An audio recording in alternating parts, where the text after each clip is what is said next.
អ្នកមានពរអាមែនសូមនិយាយជាមួយខ្ញុំលើកដៃទៅស្ថានសួគ៌ហើយដាក់ដៃលើបេះដូងរបស់ពួកយើងហើយនិយាយថាខ្ញុំជាមនុស្សមានពរខ្ញុំជាមនុស្សមានពរនិយាយទៅខាងស្ដាំដៃរបស់អ្នកជាមនុស្សមានពរនិយាយមកខាងឆ្វេងអ្នកជាមនុស្សមានពរនិយាយទៅកាន់នេះទៅវិញទៅមកយើងជាមនុស្សមានពរអេមែនអេមែនអេមែនបាទសូមទះដៃទៅសាទរកម្មព្រះដ៏ជាម្ចាស់ព្រះរិយសាសនៅថ្ងៃនេះមានចំណងជើងថាអ្នកមានពរ you are blessed បាទតាមរយៈព្រះរិយសាសនៅថ្ងៃនេះលោកអ្នកនឹងបានកំសាន្តចិត្តហើយលើកទឹកចិត្តចេញពីព្រះបន្ទូលរបស់ផងព្រះដ៏ជាម្ចាស់ហើយនឹងចេះរៀបចំខ្លួនដើម្បីឲ្យដឹងថាតើគួរធ្វើបែបណាដើម្បីឲ្យអ្នកមានព្រះពរបាទយើងឃើញថាសេចក្តីសន្យាស្តីពីព្រះពរមានពេញនៅក្នុងព្រះគម្ពីរទាំងអស់ផងដែរបាទនៅក្នុងបរិបទនៃព្រះគម្ពីរពាក្យថាពរមានច្រើនជាងឬលើសជាងត្រឹមភាពសប្បាយរីករាយឬការទទួលបានទ្រព្យសម្បត្តិខាងឯសាច់ឈាមបាទព្រះពរគឺសំដៅជាចម្បងទៅលើការទទួលបាននៅការពេញចិត្តបាទការយល់ព្រមពីព្រះនៅពេលដែលយើងទូលសូមអ្វីមួយបាទនឹងភាពពេញបរិបូរណ៍នៃទំនាក់ទំនងដ៏ប្រសើរជាមួយនឹងទ្រង់ស្របតាមគុណតម្លៃនៃស្ថានសួគ៌សូម្បីតែនៅពេលដែលយើងឆ្លងកាត់នៅគ្រាលំបាកក៏ដោយនៅក្នុងភាសាអង់គ្លេសពាក្យថាព្រះពរបាទគឺ contain បាទឬ consist ទៅលើចំណុច4ឬពាក្យ4សំខាន់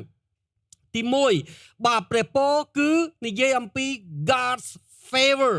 បាទមនុស្សដែលព្រះទ្រង់គប់ព្រះハរតីមនុស្សដែលព្រះពេញចិត្តមនុស្សដែលព្រះបាទជាអ្នកសំណប់របស់ផងព្រះទី2បាទពាក្យថាព្រះពរនៅក្នុងភាសាអង់គ្លេសបាទគឺសំដៅទៅលើអីគេ approval មានន័យថានៅពេលដែលយើងអធិដ្ឋានព្រះឆ្លើយនៅពេលដែលយើងសូមព្រះឲ្យនៅពេលដែលយើងរកព្រះនឹងឃើញបាទគ្រប់ទាំងអស់ព្រះគម្ពីរបានប្រាប់ថានៅពេលដែលយើងរស់នៅស្ដាប់បង្គាប់ព្រះជាម្ចាស់បាទយើងមិនទាំងតន់សូមផងព្រះអង្គថាអញនៅនេះចង់សូមអីទៀតអាមែនបាទអញ្ចឹងពាក្យព្រះពរមានន័យថា approval គឺព្រះយល់ព្រមតាមនៅអ្វីដែលយើងសូមនៅអ្វីដែលយើងបាទនៅអ្វីដែលយើងគិតអ្វីដែលយើងពិចារណានៅអ្វីដែលយើងចង់បានពាក្យទី3បាទពាក្យថាព្រះពរបាទនៅក្នុងភាសាអង់គ្លេសគឺ fullness of his relationship បាទគឺសំដៅទៅលើការទំនាក់ទំនងដ៏ស្អិតរមួតរវាងយើងជាមួយនឹងព្រះដ៏ជាម្ចាស់បាទដូចជាមិត្តសម្លាញ់ព្រះគម្ពីរអង្គប្រាប់ថាព្រះអង្គមានទំនាក់ទំនងយ៉ាងល្អជាមួយអាប់រ៉ាហាំព្រះអង្គមានទំនាក់ទំនងល្អជាមួយម៉ូសេព្រះអង្គមានទំនាក់ទំនងល្អជាមួយដានីយ៉ែលព្រះអង្គមានទំនាក់ទំនងល្អជាមួយអេសេគៀលនិងអស់ទាំងអ្នកសំណប់របស់ផងព្រះជាម្ចាស់អស់អ្នកទាំងឡាយណាដែលមានទំនាក់ទំនងយ៉ាងល្អបាទជាមួយនឹងព្រះជាម្ចាស់អ្នកនោះគឺសុទ្ធតែជាមនុស្សដែលពេញដោយព្រះពរនៅក្នុងជីវិតរបស់ផងគេចំណុចសំខាន់ទី4 spiritual goodness បាទគឺជាសេចក្តីដ៏បរិបូរណ៍ខាងឯព្រលឹងវិញ្ញាណបាទនេះគឺជាព្រះពរបាទហើយកាលណាមនុស្សមានពរហើយមិនថាកម្លាំងមិនថាសុខភាពមិនថាព្រះពរមិនថាអំណរមិនថាក្តីសុខសាន្តគ្រប់កន្លែងដែលគាត់ទៅផ្លូវដែលគាត់ធ្វើដំណើរដៃដែលគាត់ចាប់កាន់មនុស្សដែលគាត់តាក់ទងមុខរបរដែលគាត់រកស៊ីទទួលទានគ្រប់ទាំងអស់គឺមានពរបាទលោកអ្នកបងយើងមើលទឹកដីអ៊ីស្រាអែលទឹកដីអ៊ីស្រាអែលគឺជាទឹកដីពោពេញដោយព្រះពរព្រះជាម្ចាស់មានបន្ទូលថាជាទឹកដីដែលល្អឯកគ្មានពីរនៅក្នុងលោកបាទក៏ប៉ុន្តែដីដែលល្អនោះគឺសម្រាប់តែរាជនៃព្រះពរប៉ុណ្ណោះអ្នកផ្សេងដែលអត់មានពរទៅនៅលើដីនោះបាទដីនោះមិនត្រឹមតែអត់ពរទេបាទគឺថែមទាំងឥតបង្កើតផលផងប៉ុន្តែនៅពេលដែលរាជរបស់ផងព្រះដ៏ជាអម្ចាស់ដែលជាមនុស្សមានពរទៅនៅលើទឹកដីនោះគេមានពរជាបរិបូរណ៍បើលោកអ្នកបងប្អូន សិក្សាអំពីបាទអីគេបាទសិក្សាអំពី topography ឬសិក្សាអំពីសន្តានដីបាទរបស់ផងអ៊ីស្រាអែលលោកអ្នកបងប្អូននឹងឃើញថាដីរបស់ផងអ៊ីស្រាអែលមនុស្សធម្មតាមិនអាចរស់នៅបានអញ្ចឹងហើយបានជានៅពេលដែលចក្រភពអតមែនបាទគ្រប់គ្រងទឹកដីនេះរយៈពេល500ឆ្នាំអត់មានអ្នកណារស់នៅគ្មានអ្នកណាតាំងទីលំនៅគ្មានអ្នកណាដាំដុះអ្វីទាំងអស់ពីព្រោះដីនេះអត់មានដើមឈើដីនេះបាទអត់មានទឹកដីនេះគឺជាដីស្មោសានដែលសិតតែថ្មនិងគ្រួសទាំងអស់អាមែនអត់មានអ្នកណានៅទេបាទអញ្ចឹងគេទុកចោល500ឆ្នាំអត់មានអីកាយកើតឡើងប៉ុន្តែនៅពេលដែលរាជរបស់ផងប្រងទៅបាទគឺជាមនុស្សមានពរហើយចាប់ផ្ដើមដាំបោះបាទទោះបីជាដីនេះតូចខ្លាំងណាស់តូចអាចដល់4ដងឬលើសពីនឹងផងនៅលើទំហំទឹកដីកម្ពុជាបាទហើយប្រជាជនគេមានត្រឹមតែអត់ដល់8លានទេដែលរស់នៅក្នុងស្រុកក៏ប៉ុន្តែយើងឃើញបាទបើលោកអ្នកបងប្អូនធ្វើដំណើរទៅយុរ៉ុបគឺយុរ៉ុបបាទ flooding ដោយ agriculture របស់ផងអ៊ីស្រាអែលមានន័យថាគ្រប់ទាំងផលិតផលនៃកសិកម្មគ្រប់ប្រភេទទាំងអស់បាទរបស់ផងប្រជាអ៊ីស្រាអែលទៅលក់ពេញនៅយុរ៉ុបទាំងនេះការពិតបាទហើយគេនាំទាំងបច្ចេកវិទ្យាទៅកាន់ប្រទេសផ្សេងៗទៀតបាទអ្នកមានពរហើយនិងអ្នកអត់ពរគឺខុសគ្នាបើលោកអ្នកបងប្អូនមានទ្រព្យសម្បត្តិហើយដេកនៅលើភ្នំមាសតែបើលោកអ្នកបងប្អូនអត់ពរគង់តែអស់ទេឬអាចស្លាប់ដោយសារទ្រព្យសម្បត្តិតែបើលោកអ្នកបងប្អូនមានព្រះពរតែគ្មានតលតែសោះនៅទ្រព្យសម្បត្តិអ្នកនឹងមានជាបរិបូរហើយមិនខ្វះឡើយនៅទ្រព្យសម្បត្តិ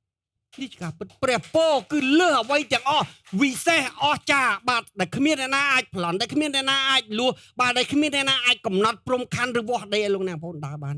អញ្ចឹងហើយបាទហើយព្រះចង់ឲ្យប្រជារាស្ត្ររបស់ផងព្រះជាបាទបានទទួលព្រះពរបាទនេះគឺជាការពិតបាទយើងមើលនៅក្នុងព្រះគម្ពីរទាំងមូលនៅក្នុង biblical concept បាទគឺព្រះបង្គីព្រះបាទមានពេញដោយព្រះពរហើយយើងឃើញយ៉ាងម៉េចដែរនៅពេលដែលព្រះបាទបង្កើតជីវិតមកមិនថាជីវិតមនុស្សសត្វបាទនៅថ្ងៃទី5ជីវិតបានចាប់ផ្ដើមកើតមានឡើងសារជាថ្មីដែលខ្ញុំនិយាយថាសារជាថ្មីពីព្រោះជីវិតមិនមែនទឹមតែកើតទេបាទហើយបាទការបង្កើតផ្ទៃមេឃផែនដីក៏មិនមែនបង្កើតពីសូន្យដែរគឺគ្រាន់តែ restore អ្វីដែលខូចឲ្យត្រឡប់មកវិញទេបាទអញ្ចឹងយើងឃើញនៅក្នុងកន្លែងនេះបាទនៅពេលដែលព្រះទ្រង់បានបង្កើតជីវិតនៅថ្ងៃទី5ព្រះអង្គចាប់ផ្ដើមឲ្យពរទៅកាន់ជីវិតទាំងអស់នោះទាំងមនុស្សសត្វបាទសពបែបយ៉ាងនៅពេលបាទហើយយើងឃើញនៅក្នុងព្រះគម្ពីរលោកុបាទយ៉ាងម៉េចដែរជំពូក1ខ22ទ្រង់ក៏ប្រទានពរដល់សត្វទាំងឡាយបាទហើយនៅពីបើយើងមើលមុនខ22គឺព្រះអង្គបង្កើតមច្ឆជាតិបាទព្រមទាំងសត្វផ្សេងទៀតហើយព្រះអង្គឲ្យពរដល់វានៅក្នុងបាទហើយព្រះគម្ពីរអញ្ចឹងនៅក្នុងព្រះគម្ពីរលោកុបាទជំពូក1បានចាប់ផ្ដើមជាមួយនឹងព្រះពរហើយនៅពេលដែលព្រះគម្ពីរបាទវិវរណៈត្រូវមុនបានបញ្ចប់ទៅក៏ព្រះគម្ពីរបញ្ចប់ទៅដោយពរដូចគ្នាដូច្នេះទំព័រដំបូងនៃព្រះគម្ពីរបានចាប់ផ្ដើមនៃព្រះពរបញ្ចប់ទៅវិញដោយព្រះពរបាទនៅក្នុងភាសាអង់គ្លេសគេបកប្រែផ្សេងគ្នាអ្នកខ្លះបកប្រែថា grace ក៏ជាបាទក៏ជាព្រះពរបាទ blessing ឬក៏ favor of the Lord គឺពាក្យនេះគេបកប្រែនៅក្នុងផ្សេងគ្នាបាទប៉ុន្តែពាក្យហ្នឹងគឺសំដៅទៅលើពរដូចគ្នាបាទគឺជាពាក្យព្រះពរដូចគ្នាហើយយើងឃើញយ៉ាងម៉េចដែរបាទព្រះបានឲ្យពរទៅកាន់លោកណូអេនៅពេលដែលលោកនិងកូនរបស់ផងលោកបានចុះពីក្នុងទូកគ្រប់ទាំងការចាប់ផ្ដើមប្រវត្តិសាស្ត្រចាប់ផ្ដើម dispensation ចាប់ផ្ដើមដំណាក់កាលផ្លាស់ប្ដូរអីមួយគឺព្រះតែងតែចាប់ផ្ដើមជាមួយព្រះពរហើយព្រះតែងឲ្យព្រះពរជានិច្ចបាទនៅក្នុងព្រះគម្ពីរលោកុបាទជំពូក9ខ1ព្រះទ្រង់ក៏មានប្រទានពរដល់ណូអេនិងកូនគាត់ព្រមទាំងមានបន្ទូលថាចូលបង្កើតកូនឲ្យចម្រើនជាច្រើនឡើងឲ្យបាននៅពាសពេញលើផែនដីឯគ្រប់ទាំងសត្វនៅផែនដីសត្វហើរលើអាកាសសត្វលូនវានៅដីនិងត្រីក្នុងសមុទ្រទាំងប្រមាណនឹងកោតខ្លាចហើយស្ញប់ស្ញែងដល់ឯងយើងឃើញនៅពេលដែលណូអេហើយនឹងកូនរបស់ផងលោកបានទទួលព្រះពរបាទអ្វីទាំងអស់គឺក្រាបនៅក្រោមអំណាចរបស់ផងលោកអញប្រគល់វាមកក្នុងអំណាចរបស់ផងឯងហើយបាទហើយនៅពេលដែលព្រះទ្រង់បានចាប់ផ្ដើមបង្កើតពូជសន្យាតាមរយៈលោកអាប់រ៉ាហាំបាទទ្រង់មិនត្រឹមតែឲ្យពរដល់លោកប៉ុណ្ណោះទេក៏ប៉ុន្តែព្រះបានឲ្យអាប់រ៉ាហាំក្លាយទៅជាជង្រុកនៃពរ បាទនៅពេលដែលយើងនិយាយពីជង្រុកបាទខ្មែរយើងតែងតែនិយាយអំពីធាស្រូវឬក៏បាទកន្លែងដែលធំទូលាយបាទដែលអាចផ្ទុកនៅគ្រាប់ធញ្ញជាតិផ្សេងបាទមិនមែនមកកំប៉ុងឬមកថាំងក៏ប៉ុន្តែបាទយើងឃើញថាបាទរាប់រយថាំង ឬក៏មានចំនួនយ៉ាងច្រើនបាទនេះគឺជាអ្វីដែលព្រះគម្ពីរបានប្រាប់អញ្ចឹងបជារារបស់ផងព្រះមិនមែនគ្រាន់តែជាអ្នកដែលទទួលពរពីព្រះទេក៏ប៉ុន្តែគេបន្ទាប់ពីគេទទួលពរពីព្រះព្រះបានប្រែคลายគេឲ្យទៅជាប្រភពនៃព្រះពរដែលអាចឲ្យពរទៅកាន់អ្នកដទៃផ្សេងទៀតអាមែនហេព្រើរចំពុក12បានប្រាប់ថាអញនឹងបង្កើតនគរមួយយ៉ាងធំបាទពីឯងអញនឹងឲ្យពរដល់ឯងព្រមទាំងលើកឈ្មោះឯងជាធំឯងនឹងបានធ្វើជាទីបញ្ចេញពរដល់មនុស្សទាំងឡាយព្រះអង្គមិនមែនគ្រាន់ឲ្យពរទេព្រះអង្គថាបញ្ចេញពរបាទគឺលោកជាប្រភពនៃព្រះពរហើយលោកបញ្ចេញពរព្រមទាំងពូជពងរបស់លោកអញនឹងឲ្យពរដល់អ្នកណាដែលឲ្យពរឯងយើងមើលលក្ខខណ្ឌបាទអ្នកដែលមានពរមិនមែនត្រឹមតែទទួលពីព្រះបាទប៉ុន្តែជីវិតរបស់គេคล้ายជាជង្រុកនៃពរបាទហើយអ្នកដែលមានពរបាទមិនគ្រាន់តែអាចឲ្យពរទៅកាន់អ្នកដទៃផ្សេងទៀតទេបាទក៏ប៉ុន្តែព្រះពរនោះបានហុំហូរបានការពារគេដែលអ្នកដទៃមិនអាចដាក់បណ្ដាសាមិនអាចនិយាយបង្ខំមិនអាចមូលបង្កាច់គេបានឡើយបាទយើងឃើញនៅក្នុងកន្លែងនេះអាមែនបាទអញនឹងឲ្យពរដល់អ្នកណាដែលឲ្យពរឯងហើយនឹងដាក់បណ្ដាសាដល់អ្នកណាដែលផ្ដាសាឯងអាមែនគ្រប់ទាំងគ្រួនៅផែនដីបានឲ្យពរបាទនៅពេលដែលព្រះនិយាយថាគ្រប់ទាំងគ្រួនៅផែនដីតើព្រះអង្គមាននិយាយពីសម័យកាលទេតើព្រះអង្គមាននិយាយពីចំនួនអត់ទេអ្នកណាក៏ដោយឲ្យតែកើតតាមរយៈពូជលោកបាទគឺគេនឹងមានពរជាបរិបូរណ៍ហើយសេចក្តីពិតនេះទោះបើ 4000 ឆ្នាំហើយនៅតែមានសុពលភាពរហូតដល់សព្វថ្ងៃបាទទ្រង់មិនបាននិរាកនៅព្រះបន្ទូលរបស់ផងព្រះអង្គទេ ហើយខ្ញុំជឿថាពរនេះនៅមានសុពលភាពដរាបណានៅមានព្រះអាទិត្យដរាបណានៅមានផែនដីនៅឡើយដរាបណានៅមានព្រះច័ន្ទនៅឡើយអាមែននេះគឺជាការពិតអញ្ចឹងមិនគ្រាន់តែទទួលព្រះពរតែប្រែคลายទៅជាប្រភពនៃព្រះពរបាទហើយមិនត្រឹមតែប៉ុណ្ណោះទេអាចឲ្យពរទៅកាន់ដល់អ្នកដទៃផ្សេងទៀតមិនត្រឹមតែប៉ុណ្ណោះអ្នកមានពរបាទគឺគ្មានចំណងគ្មានវិញ្ញាណគ្មានបណ្ដាសាណាអាចដាក់ទៅលើគាត់ហើយប៉ះពាល់បានឡើយខ្ញុំនឹកឃើញរឿងហោរាបាឡាមដំបូងគាត់គឺជាអ្នកបម្រើព្រះជាហោរារបស់ព្រះក៏ប៉ុន្តែដោយព្រោះភាពលោភលន់របស់ផងគាត់ពីព្រោះបាឡាក់ដែលជាស្ដេចម៉ូអាប់សន្យាឲ្យរហូតដល់នគរមួយចំហៀងចេញពីការលោភលន់នោះបាឡាមដែលជាអ្នកបម្រើព្រះជាម្ចាស់បែរទៅជាព្រមបម្រើដល់បាឡាក់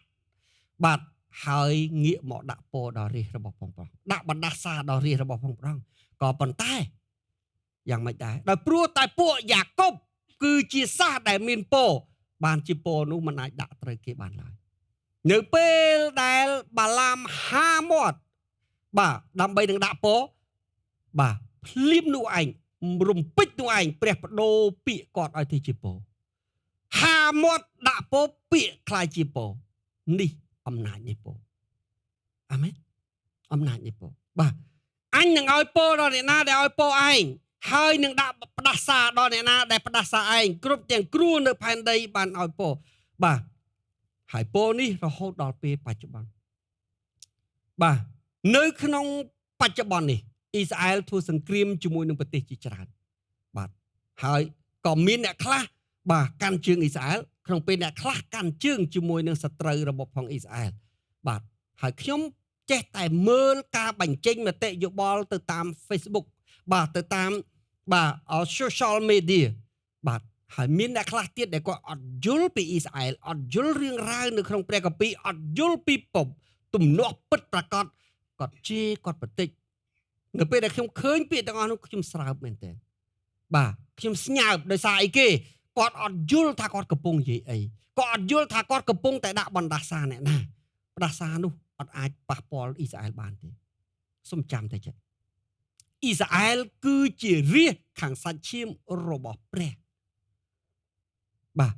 នៅពេលដែលគេរស់នៅត្រឹមត្រូវតាមព្រះជាម្ចាស់គេคลายទៅជាប្រភពនៃពរបាទ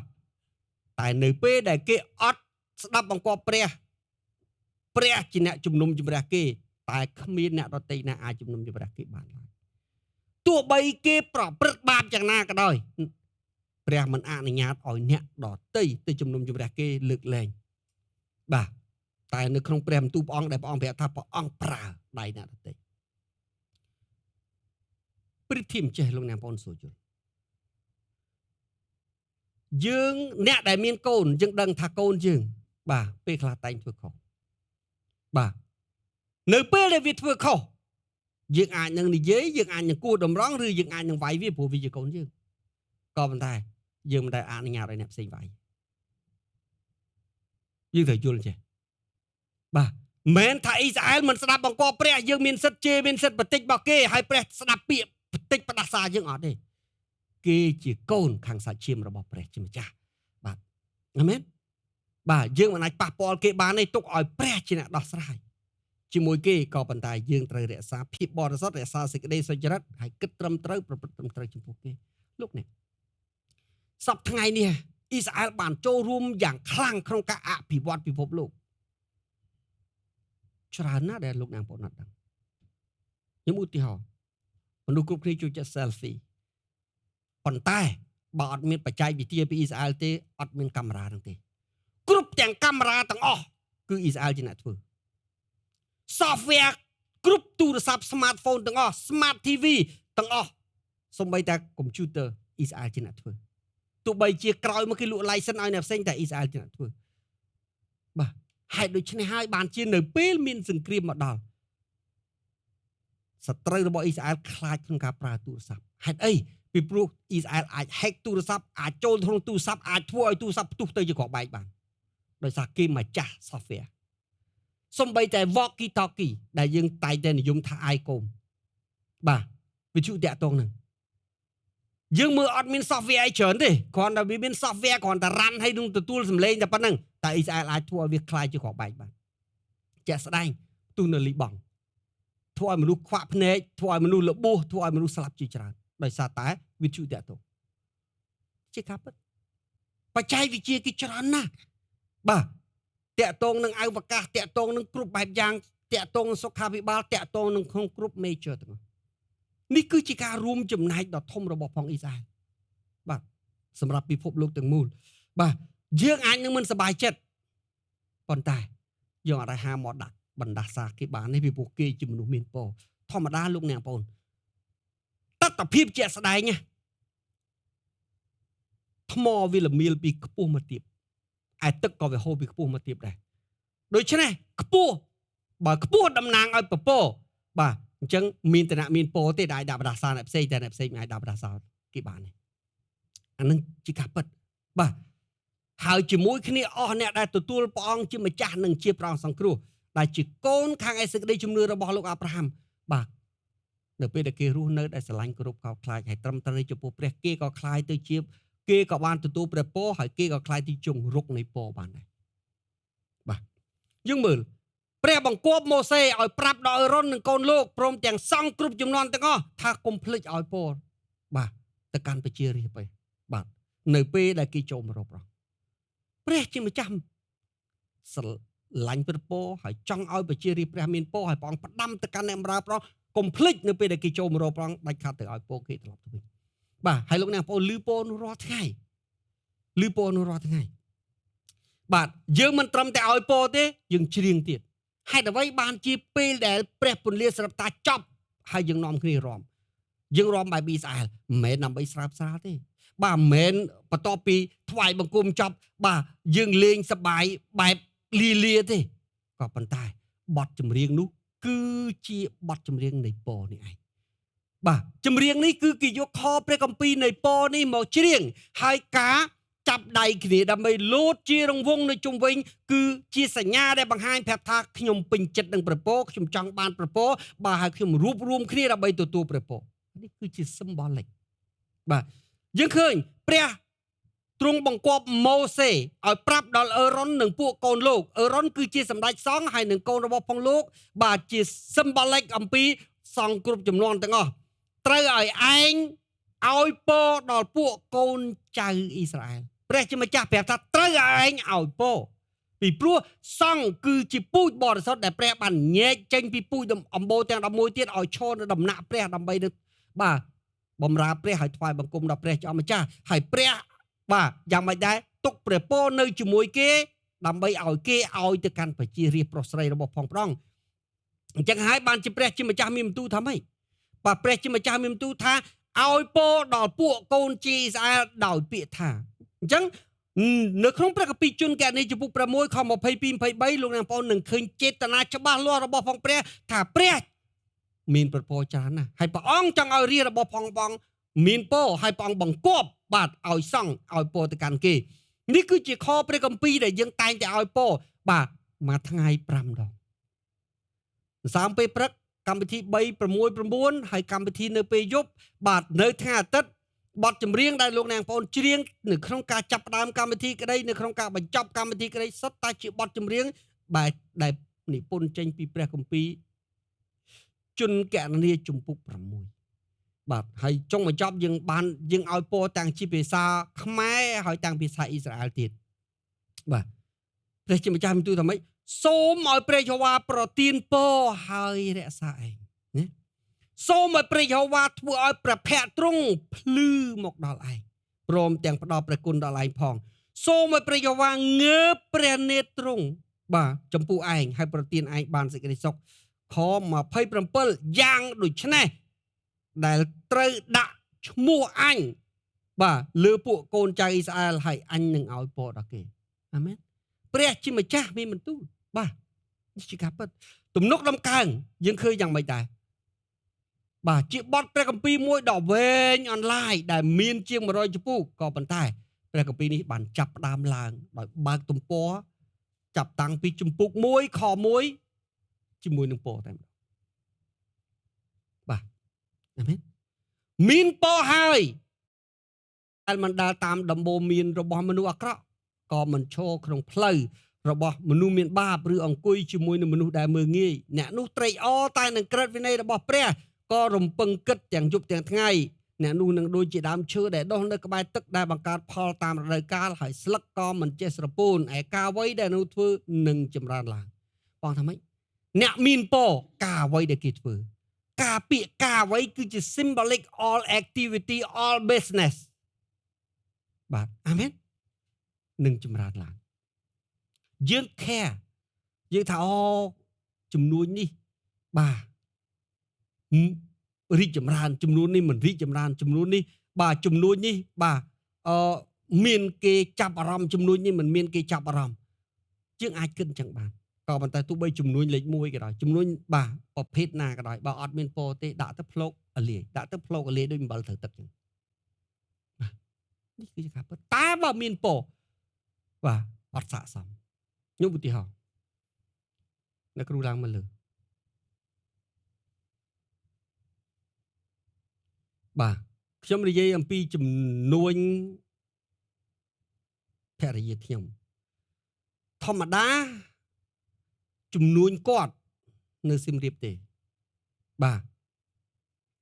ក៏មានបុគ្គលិកមានចំនួននៅទីនោះក៏ប៉ុន្តែក៏រស់នៅជាមួយស្វាមីជាមួយនឹងកូនដើម្បី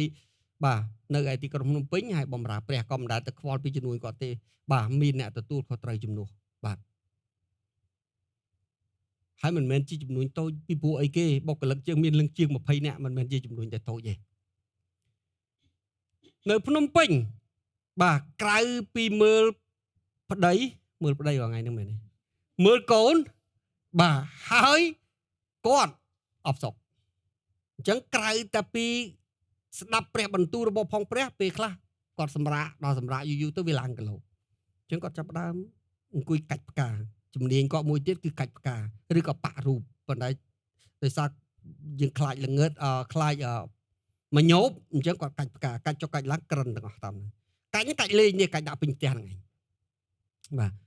ខ្ញុំក៏ប្រាប់គាត់ថាទៅរៀនកាត់ដេរទៅ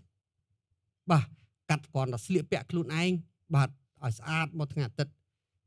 គាត់ក៏ដោយសារតែគាត់ខ្ជិលកាច់ការឲ្យវាដដែលពេកអញ្ចឹងគាត់ទៅរៀនកាត់ដេរបន្ទាប់ពីរៀនកាត់ដេរមកដំបូងមួយថ្ងៃកាត់បានមួយថ្ងៃកាត់បានពីរខ្លួនឯងសម្រាប់ស្លៀកពាក់ដល់យូរទៅវាច្រើនពេកហុចឲ្យនេះខ្លះហុចឲ្យនោះខ្លះនៅតែច្រើនទៀតដល់ពេលអញ្ចឹងក៏ចាប់ផ្ដើមគិតថាបើសិនជាតូបណាមួយគ្រាន់តែទទួលកាត់ដេរពីគេទៅក៏គ្រាន់បានដែរបាទហើយទីបញ្ចប់បាទនៅក្បែរគេហៅថាកីឡាដ្ឋានរបស់ផងកន្លែងដែលយើងនៅពេញហួតនោះឯងនៅផ្លូវចូលគេឲ្យយើងធ្វើតូបដើម្បីនឹងលក់របស់ផ្សេងហើយក្នុងមួយតូបមានន័យថាមុខរបរមួយបានតែមួយតូបឯងគាត់ក៏ចាប់ផ្ដើមទៅជួលតូបកន្លែងហ្នឹងហើយដាក់ដើម្បីកាត់ដេរហ្នឹងគឺ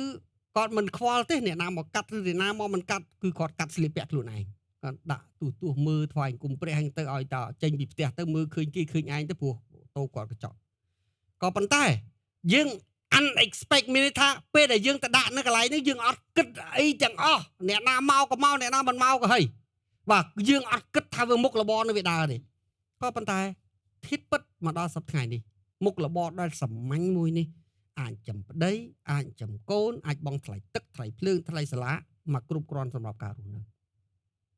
ហើយសេរីភាពចង់បិទចង់បើកបាទតាមដែលគាត់ហើយដែលអត់ប្រឹងទេព្រោះគាត់ដេរបដាគាត់មើលទូបដាគាត់មើលទូហ្នឹងគាត់ស្ដាប់ព្រះបន្ទូលរបស់ព្រះអង្គគាត់ចាំយាមបដាអីបដាអង្គុយបកស្រាច់ដីគាត់ចូលចិត្តញ៉ាំស្រាច់ដីគាត់បកស្រាច់ដីញ៉ាំបដាអីបដាបាទនេះជាមុខរបររបស់ផងគាត់ប៉ុន្តែខ្ញុំឃើញយ៉ាងមិនដែរហើយភ្ញៀវគាត់ទាំងយុរ៉ុបភ្ញៀវគាត់ទាំងចិនភ្ញៀវគាត់ទាំងខ្មែរអ្នកខ្លះឲ្យតែគាត់បិទតូបទៅកន្លែងណាបន្តិចគេទេរភ្លាមបាទអញ្ចឹងមានអ្នកដែលគេប្រហែលជាគេសង្កេតឃើញថាមុខរបររបស់គាត់ដើរអញ្ចឹងគេក៏នៅក្នុងពេញហួតគេមាន page មួយរបស់ពេញហួតអញ្ចឹងអ្នកណាដែលចង់ផុសអីគេផុសនៅក្នុងហ្នឹងមានអ្នកផ្សេងទៀតដែលគេកាត់ដេរដែរតែគេអត់មានម៉ួយបាទគេដាក់ថាគេកាត់ខោកាត់អាវកាត់ដេរឲ្យសារ៉េថែមម៉ូដបាទហើយដឹកឲ្យទៅដល់ផ្ទះទៀតក៏ប៉ុន្តែអ្នកទាំងអស់នោះនៅតែអត់មានអ្នកណាទៅរកអត់មានអ្នកណាទៅកាត់អត់មានអ្នកណាទៅធ្វើឲ្យនៅតែអត់ដើរដែរនៅក្នុងបៃហួតតែមួយហេតុអីនេះគឺជាភាពខុសគ្នានិយាយបន្តិចបានទេហ្នឹងហើយអានេះខ្ញុំគ្រាន់តែឲ្យលោកអ្នកបងដឹងថានៅពេលដែលរាជព្រះមានពរមុខរបរធម្មតាបំផុតសាមញ្ញបំផុតយើងអត់ទាំងគិតអីផងក៏ប៉ុន្តែព្រះបើកចាអរគុណព្រះអង្គ3នាទីសម្រាប់ខ្ញុំនៅពេលដែលយើងទឹកចិត្តព្រះអង្គពេញទីយើងគ្រាន់តែចោះចូលដើរជាមួយព្រះអង្គយើងបានឈប់សម្រាកដូចជាលោកគ្រូគាត់ចែកម្លែកមិញអញ្ចឹងមុខជំនួយខ្ញុំនៅសៀមរាបបើខ្ញុំទៅគ្រប់គ្រងហើយនឹងអត់គ្រប់គ្រងព្រះអង្គឲ្យពោស្មើគ្នាដោយសារតែយើងជឿទុកចិត្តព្រះអង្គបានធ្វើការនៅក្នុងចិត្តបងឲ្យគាត់ស្រឡាញ់ដូចជាអ្វីដែលរបស់គាត់អញ្ចឹងហើយនៅពេលដែលខ្ញុំមើលឃើញរូបភាពបែបហ្នឹងខ្ញុំជឿលើព្រះបន្ទូលដ៏របស់ព្រះអង្គដូចជាជំនាន់ព្រះអង្គដែលយូសែបគាត់ជាទាសករក៏ប៉ុន្តែក៏អាចក្លាយជានាយករដ្ឋមន្ត្រីអញ្ចឹងបងខ្ញុំដូចគ្នាចាំរករូបភាពរបស់ផងមុខជំនួយនៅសៀមរាបដាក់ឲ្យបន្ទាប់ពីអ្នកគ្រូនិយាយចប់បន្ទាប់មកខ្ញុំបង្ហាត់បង្រៀនគាត់ឲ្យគាត់ខ្លាយជាខ្ញុំអញ្ចឹងខ្ញុំបរៀនគាត់ពីរបៀបរស់ស៊ីពីការចាត់ចែងទាំងអស់ដោយសារការពេលខ្ញុំមកព្រះវិហារដំបងគឺខ្ញុំឡើងចុះមួយអាទិត្យម្ដងហើយខ្ញុំមកថ្វាយអង្គមហើយគឺខ្ញុំត្រូវទៅមើលចំនួនខ្ញុំវិញអញ្ចឹងខ្ញុំធ្វើបែបហ្នឹងអស់រយៈពេល1ឆ្នាំហើយគាត់អត់ទាន់មានទំនុកចិត្តលើខ្លួនឯងថាគាត់អាចគ្រប់គ្រងបានហើយបើសិនជាអត់មានយើងគាត់គិតថាពិបាកតែខ្ញុំថាអត់ពិបាកអីអ្វីក៏អូនអាចធ្វើបានដែរឲ្យតើអូនជឿអញ្ចឹងពេលដែលខ្ញុំបដោបដាគាត់ទៅគឺគាត់អាចធ្វើបានរយៈពេល1ឆ្នាំខ្ញុំអាចមកព្រះវិហារបានដោយទៅមករយៈពេលកន្លះខែឬក៏1ខែខ្ញុំទៅម្ដងហើយរហូតដល់កន្លះ3ខែបាទខ្ញុំទៅមើលចំនួនខ្ញុំម្ដងឥឡូវនេះចង់ទៅក៏បានមិនចង់ទៅក៏បានពួកអីគាត់អាចធ្វើបានគ្រប់ការទាំងអស់ហើយទៅពេលអញ្ចឹងទៅធ្វើឲ្យខ្ញុំមានសេរីភាពពេញទីនៅក្នុងគ្រប់ការទាំងអស់ដោយសារយើងជឿទុកចិត្តពួកគាត់ដូចជាខ្លួនឯងហើយគាត់ស្រឡាញ់គោរពកោតខ្លាចព្រះគាត់គិតថារបស់ទ្រព្យទាំងអស់ហ្នឹងគឺជារបស់ ដូចជារបស់ព្រះអង្គអញ្ចឹងបើគាត់ស្មោះត្រង់នៅចំពោះព្រះអង្គគាត់បានពរយើងបានពរហើយអ្វីដែលគាត់រីករាយគឺគាត់ថាពេលដែលគាត់ធ្វើកិច្ចការងារបានល្អគឺខ្ញុំអាចបម្រើព្រះដោយមានមោទនភាពហើយខ្ញុំមានសេរីភាពគាត់ក៏មានសេរីភាពគាត់បានពរបែបគាត់ខ្ញុំពរបែបខ្ញុំអញ្ចឹងខ្ញុំមកបម្រើព្រះខ្ញុំបានពរបង្ហូរពពរហ្នឹងទៅកាន់ពួកគាត់អញ្ចឹងពួកគាត់ធ្វើកិច្ចការងារនៅក្នុងចំណែកហ្នឹងគាត់នឹងទទួលបានពពរស្មើគ្នាដោយអ្វីដែលខ្ញុំទទួលបានដែរអញ្ចឹងធ្វើឲ្យចំនួនយើងកាន់តែរីកចម្រើនធ្វើឲ្យយើងទាំងអស់គ្នាមានសេរីភាពដូចគ្នាអត់ចាំបាច់ពិបាកខ្ញុំឡើងចុះទៀតទេហើយគ្រប់ការដែលខ្ញុំធ្វើគឺព្រះអង្គតែងតែប្រទានពរហើយដូចជាលោកគ្រូចែកម្លែករឿងហាងកាត់ដេរអញ្ចឹងគំនិតរបស់យើងគ្រាន់តែកាត់ដើម្បីស្លៀកពាក់ដោយបងប្អូនឃើញអញ្ចឹងគឺមកថ្វាយបង្គំព្រះសរសើរតម្កើងព្រះអង្គក៏ប៉ុន្តែអ្វីដែលព្រះអង្គឲ្យយើងលើសហ្នឹងគឺនៅពេលដែលខ្ញុំទៅបើកតូបហ្នឹងគឺយើងគិតថាបានលក់បានក៏បានមិនបានក៏ហើយទៅពួកអីយើងអត់មានរំពឹងនៅលើចំនួនហ្នឹងទេដោយសារតែកូនស្រីរបស់ខ្ញុំគាត់បើកហាងលក់គ្រឿងអលង្ការអញ្ចឹងខ្ញុំគាត់នៅរៀនផងអញ្ចឹងខ្ញុំទៅមើលជំនួយហ្នឹងឲ្យគាត់ជាជាងដែលខ្ញុំមើលជំនួយឲ្យគាត់ខ្ញុំមានការងារដែលខ្ញុំត្រូវធ្វើដែរដើម្បីកុំឲ្យយើងអបសោកអញ្ចឹងយើងគិតថាបើមួយថ្ងៃបានតែ$10ក៏យើងបានរួចថ្លៃតូបដែរអញ្ចឹងយើងកាត់ឲ្យភ្ញៀវរបស់យើងដំបូងខ្ញុំយកឈ្នួលតែ70ទេតែឥឡូវ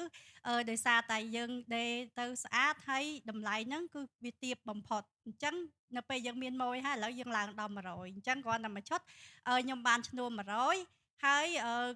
មួយថ្ងៃខ្ញុំកាត់បានមួយឈុតអញ្ចឹងឲ្យតែខ្ញុំចាប់ផ្ដើមកាត់ទៅធ្វើឲ្យយើងគិតថាវាអត់ពិបាកសម្រាប់ការទាំងអស់ហ្នឹងឯងហើយខ្ញុំជឿថានៅពេលដែលយើងដើរជាមួយព្រះអង្គព្រះអង្គរៀបផ្លូវឲ្យយើងហើយពពកមកដែលអត់ដឹងខ្លួនដែលយើងមិនបានរំពឹងទុកហើយបើយើងគិតពីចំណូលនៃការគ្រាន់តែកាត់ខោអាវហ្នឹងគឺយើងអាចចិញ្ចឹមគ្រួសារបានទាំងមូលអញ្ចឹងចំនួនរបស់ខ្ញុំគឺចិញ្ចឹមបុគ្គលិក20នាក់ជាងហ្នឹងហើយនឹងយើងចង់ធ្វើអ្វីទៅតាមចិត្តរបស់យើងចង់បានអញ្ចឹងអ្វីដែលព្រះអង្គរៀបចំឲ្យគឺល្អឥតខ្ចោះហើយដែលយើងអត់ដែលគិតថាពិពណ៌នាបានទេពូការដែលយើងអត់ដើរមួយព្រះអង្គប្រឹងប្រែងដោយកម្លាំងយកឈាមរបស់យើងគឺយើងគិតខ្វល់ខ្វាយហើយរមួយខែរួចតែមួយខែអត់បានសល់ទេអាពេលដែលយើងអត់ដើរតាមព្រះអង្គគឺយើងប្រឹងដោយកម្លាំងយើងតែឥឡូវនៅពេលយើងទុកចិត្តលើព្រះអង្គពេញទីព្រះអង្គឲ្យពរយើងគ្រប់ទីកន្លែងដែលយើងទៅគឺពររត់តាមយើងហើយជីវិតរបស់យើងរីកចម្រើនហើយប្រសើររុងរឿងរហូតដល់សប្តាហ៍ដែលបងប្អូនឃើញថាជីវិតខ្ញុំមានពេញដោយសេរីល្អរបស់ព្រះអង្គដោយសារតែខ្ញុំស្រឡាញ់គ្រប់កោតខ្លាចព្រះខ្ញុំដើរតាមព្រះអង្គអញ្ចឹងមុននឹងយើងបានពរគឺយើងត្រូវឲ្យព្រះអង្គជាមុនសិនឲ្យព្រះអង្គទុកចិត្តយើងព្រះអង្គជឿជាក់លើយើងនោះពពកនឹងរត់តាមយើងហើយចាអរគុណអរគុណបាទនេះមុខចំនួនគាត់ហើយបុគ្គលិកគាត់អត់តិចទេតែអត់មានសាច់ញាតិបាទចដូន1ឬចដូន2គឺអ្នកតតិចសុទ្ធបាទវាជាព្រះវិហាររបស់ផងយើងមួយនៅខេត្តសៀមរាបពួកគាត់ថ្វាយបង្គំព្រះអង្គបងប្អូនគឺគាត់កាន់តបងពួកគាត់ធ្វើបុណ្យរំលងបាទហើយគាត់ថ្វាយបង្គំព្រះអង្គនៅពេលយប់បាទថ្ងៃអាទិត្យពេលយប់គាត់ថ្វាយបង្គំព្រះអង្គបាទហើយជាមួយគ្នាយើងមានចំនួនប្អូនរបស់ផងខ្ញុំមួយទៀតនៅបាត់ដំបងគាត់ក៏ថ្វាយបង្គំព្រះអង្គដែរបាទបុគ្គលិកគាត់ប្រហែលគ្នាអញ្ចឹងនេះជំនួយគាត់បងប្អូនបាទដាក់ការថ្វាយបង្គំមានការថ្វាយបង្គំតិចទេចង់ឲ្យគាត់ឃើញការថ្វាយបង្គំរបស់ផងពួកគេ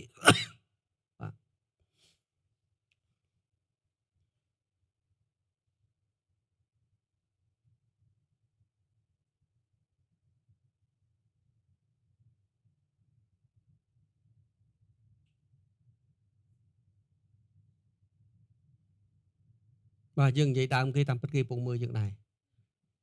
បាទនេះគឺការថ្វាយបង្គំរបស់គេមានលើកដង្វាយលើកអីរបស់គេសម្រាប់ផ្គត់ផ្គង់គ្នាគេនឹងបាទ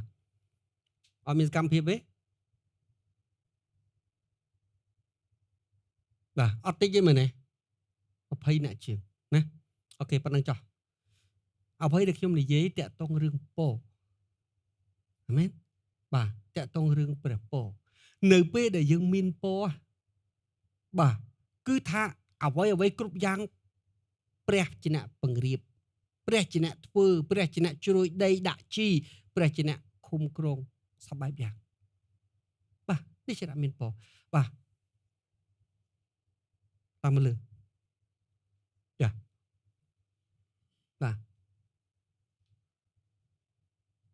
បាទនេះ បងសំណាងយកមីក្រូបាទភ័យគាត់ឈ្មោះបងសំណាងខ្ញុំមិនដឹងថាឈ្មោះអីគាត់ប្រកបផងបាទគាត់ពីមុនគឺជាអ្នកដែលលក់នៅបុគ្គលិកលក់ឲ្យគេនៅកៅនៅផ្សារអូឡ িম্প ិក បាទធ្លាប់ធ្វើការរោងចក្រធ្លាប់បុគ្គលិកស្វាមីគាត់ធ្លាប់ជាអ្នកដឹកបាទដឹកអីវ៉ាន់បាទឲ្យគេបាទប៉ុន្តែឥឡូវនេះគាត់ខ្លាយទៅជាថៅកែមួយបាទដែលឲ្យគេបោះដុំលក់សម្លៀកបំពាក់ទូទាំងប្រទេសនៅអូឡ িম্প ិកបាទ3នាទីតោះ ចាអរគុណព្រះអង្គ ណាប្តីគាត់សុំអ្នកកាមេរ៉ាមែនប្តីគាត់បាទពីរអ្នកប្តីប្រពន្ធគាត់ជាក្រុមចម្រៀងផងហើយប្តីគាត់ជាកាមេរ៉ាមែនផង បាទនិយាយតិចទៅ ចាដំបងឡែងខ្ញុំជាអ្នកធ្វើការហុងចាក់បន្ទាប់មកពីហុងចាក់រយៈពេល3ឆ្នាំ ប៉ុន្តែពី3ឆ្នាំហ្នឹងខ្ញុំចូលលក់កៅអៅមកអូឡ িম্প ិករយៈពេលដូច12ឆ្នាំធ្វើការឲ្យគេប៉ុន្តែនៅពេលដែលខ្ញុំមានបទពិសោធន៍ជាមួយគេរហូតដល់2ទៅ10ឆ្នាំហ្នឹងខ្ញុំមានឱកាសខ្លួនឯងហើយខ្ញុំក៏បង្កើតជាអនឡាញមួយបង្កើតជាអនឡាញក្រុមបោះដុំអញ្ចឹងណាបន្ទាប់មកខ្ញុំបោះដុំ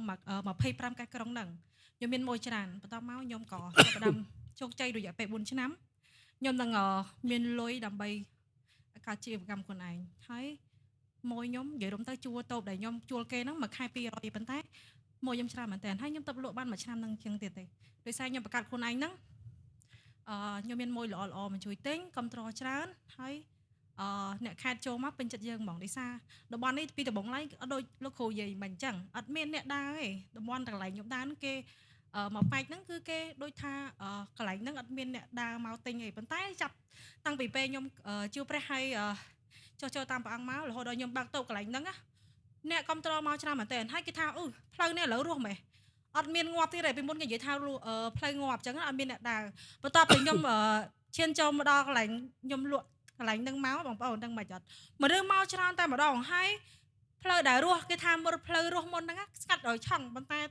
នៅពេលដែលខ្ញុំមកដល់កន្លែងដែលខ្ញុំជួលតូបនេះគេថាអូយរស់មែនតើហើយចាប់ដើមបងប្អូនយើងគេមកជួលតកន្លែងដែលយើងជួលហ្នឹងហើយពីដំបងឡើយអត់មានណាគេជួលតូបកន្លែងខ្ញុំហ្នឹងទេបន្ទាប់មកឥឡូវហ្នឹងបងប្អូននឹងមកចត់ពហោហៀតែម្ដងហើយមួយក៏ដើរច្រើនចាអរគុណច្រើន មានអីចង់ស្វាមីចង់និយាយមួយម៉ាត់ពីរទេ ខ្ញុំចង់ចែកចាយបន្តិចដោយសារមុននឹងយើងបើកតូបហ្នឹងខ្ញុំសួរព្រះអង្គហើយខ្ញុំទុកចិត្តព្រះអង្គខ្ញុំថាបើព្រះអង្គប្រទានពរឲ្យខ្ញុំមានមុខចំនួនមួយទៀតព្រោះដំបូងឡើយខ្ញុំអនឡាញគ្រប់ដូចថាខ្ញុំជាឈ្មោះកណ្ដាលឯដើរប្រមូលពីអូឡ িম্প ិកគ្រប់ម៉ូតអញ្ចឹងផ្ញើគេទៅខេត្តគ្រប់25ខេត្តក្រុងដល់ពេលហើយអាហ្នឹងវាជាច្រើនគេក៏ធ្វើដូចយើងក៏ធ្វើដូចគេតែថាសៅរ៍អាទិត្យខ្ញុំអត់ខ្វល់ទេថាសៅរ៍មកសជំនាញថ្ងៃអាទិត្យគឺមកវាយអង្គមចប់បើមានម៉ូយកំងក៏ទៅបើអត់ក៏យើងសម្រាប់ឲ្យបានមួយអាទិត្យហ្នឹងទៅដើម្បីយើងមានសុខភាពល្អអញ្ចឹងដល់ពេលហើយក៏ចាប់ផ្ដើមខ្ញុំ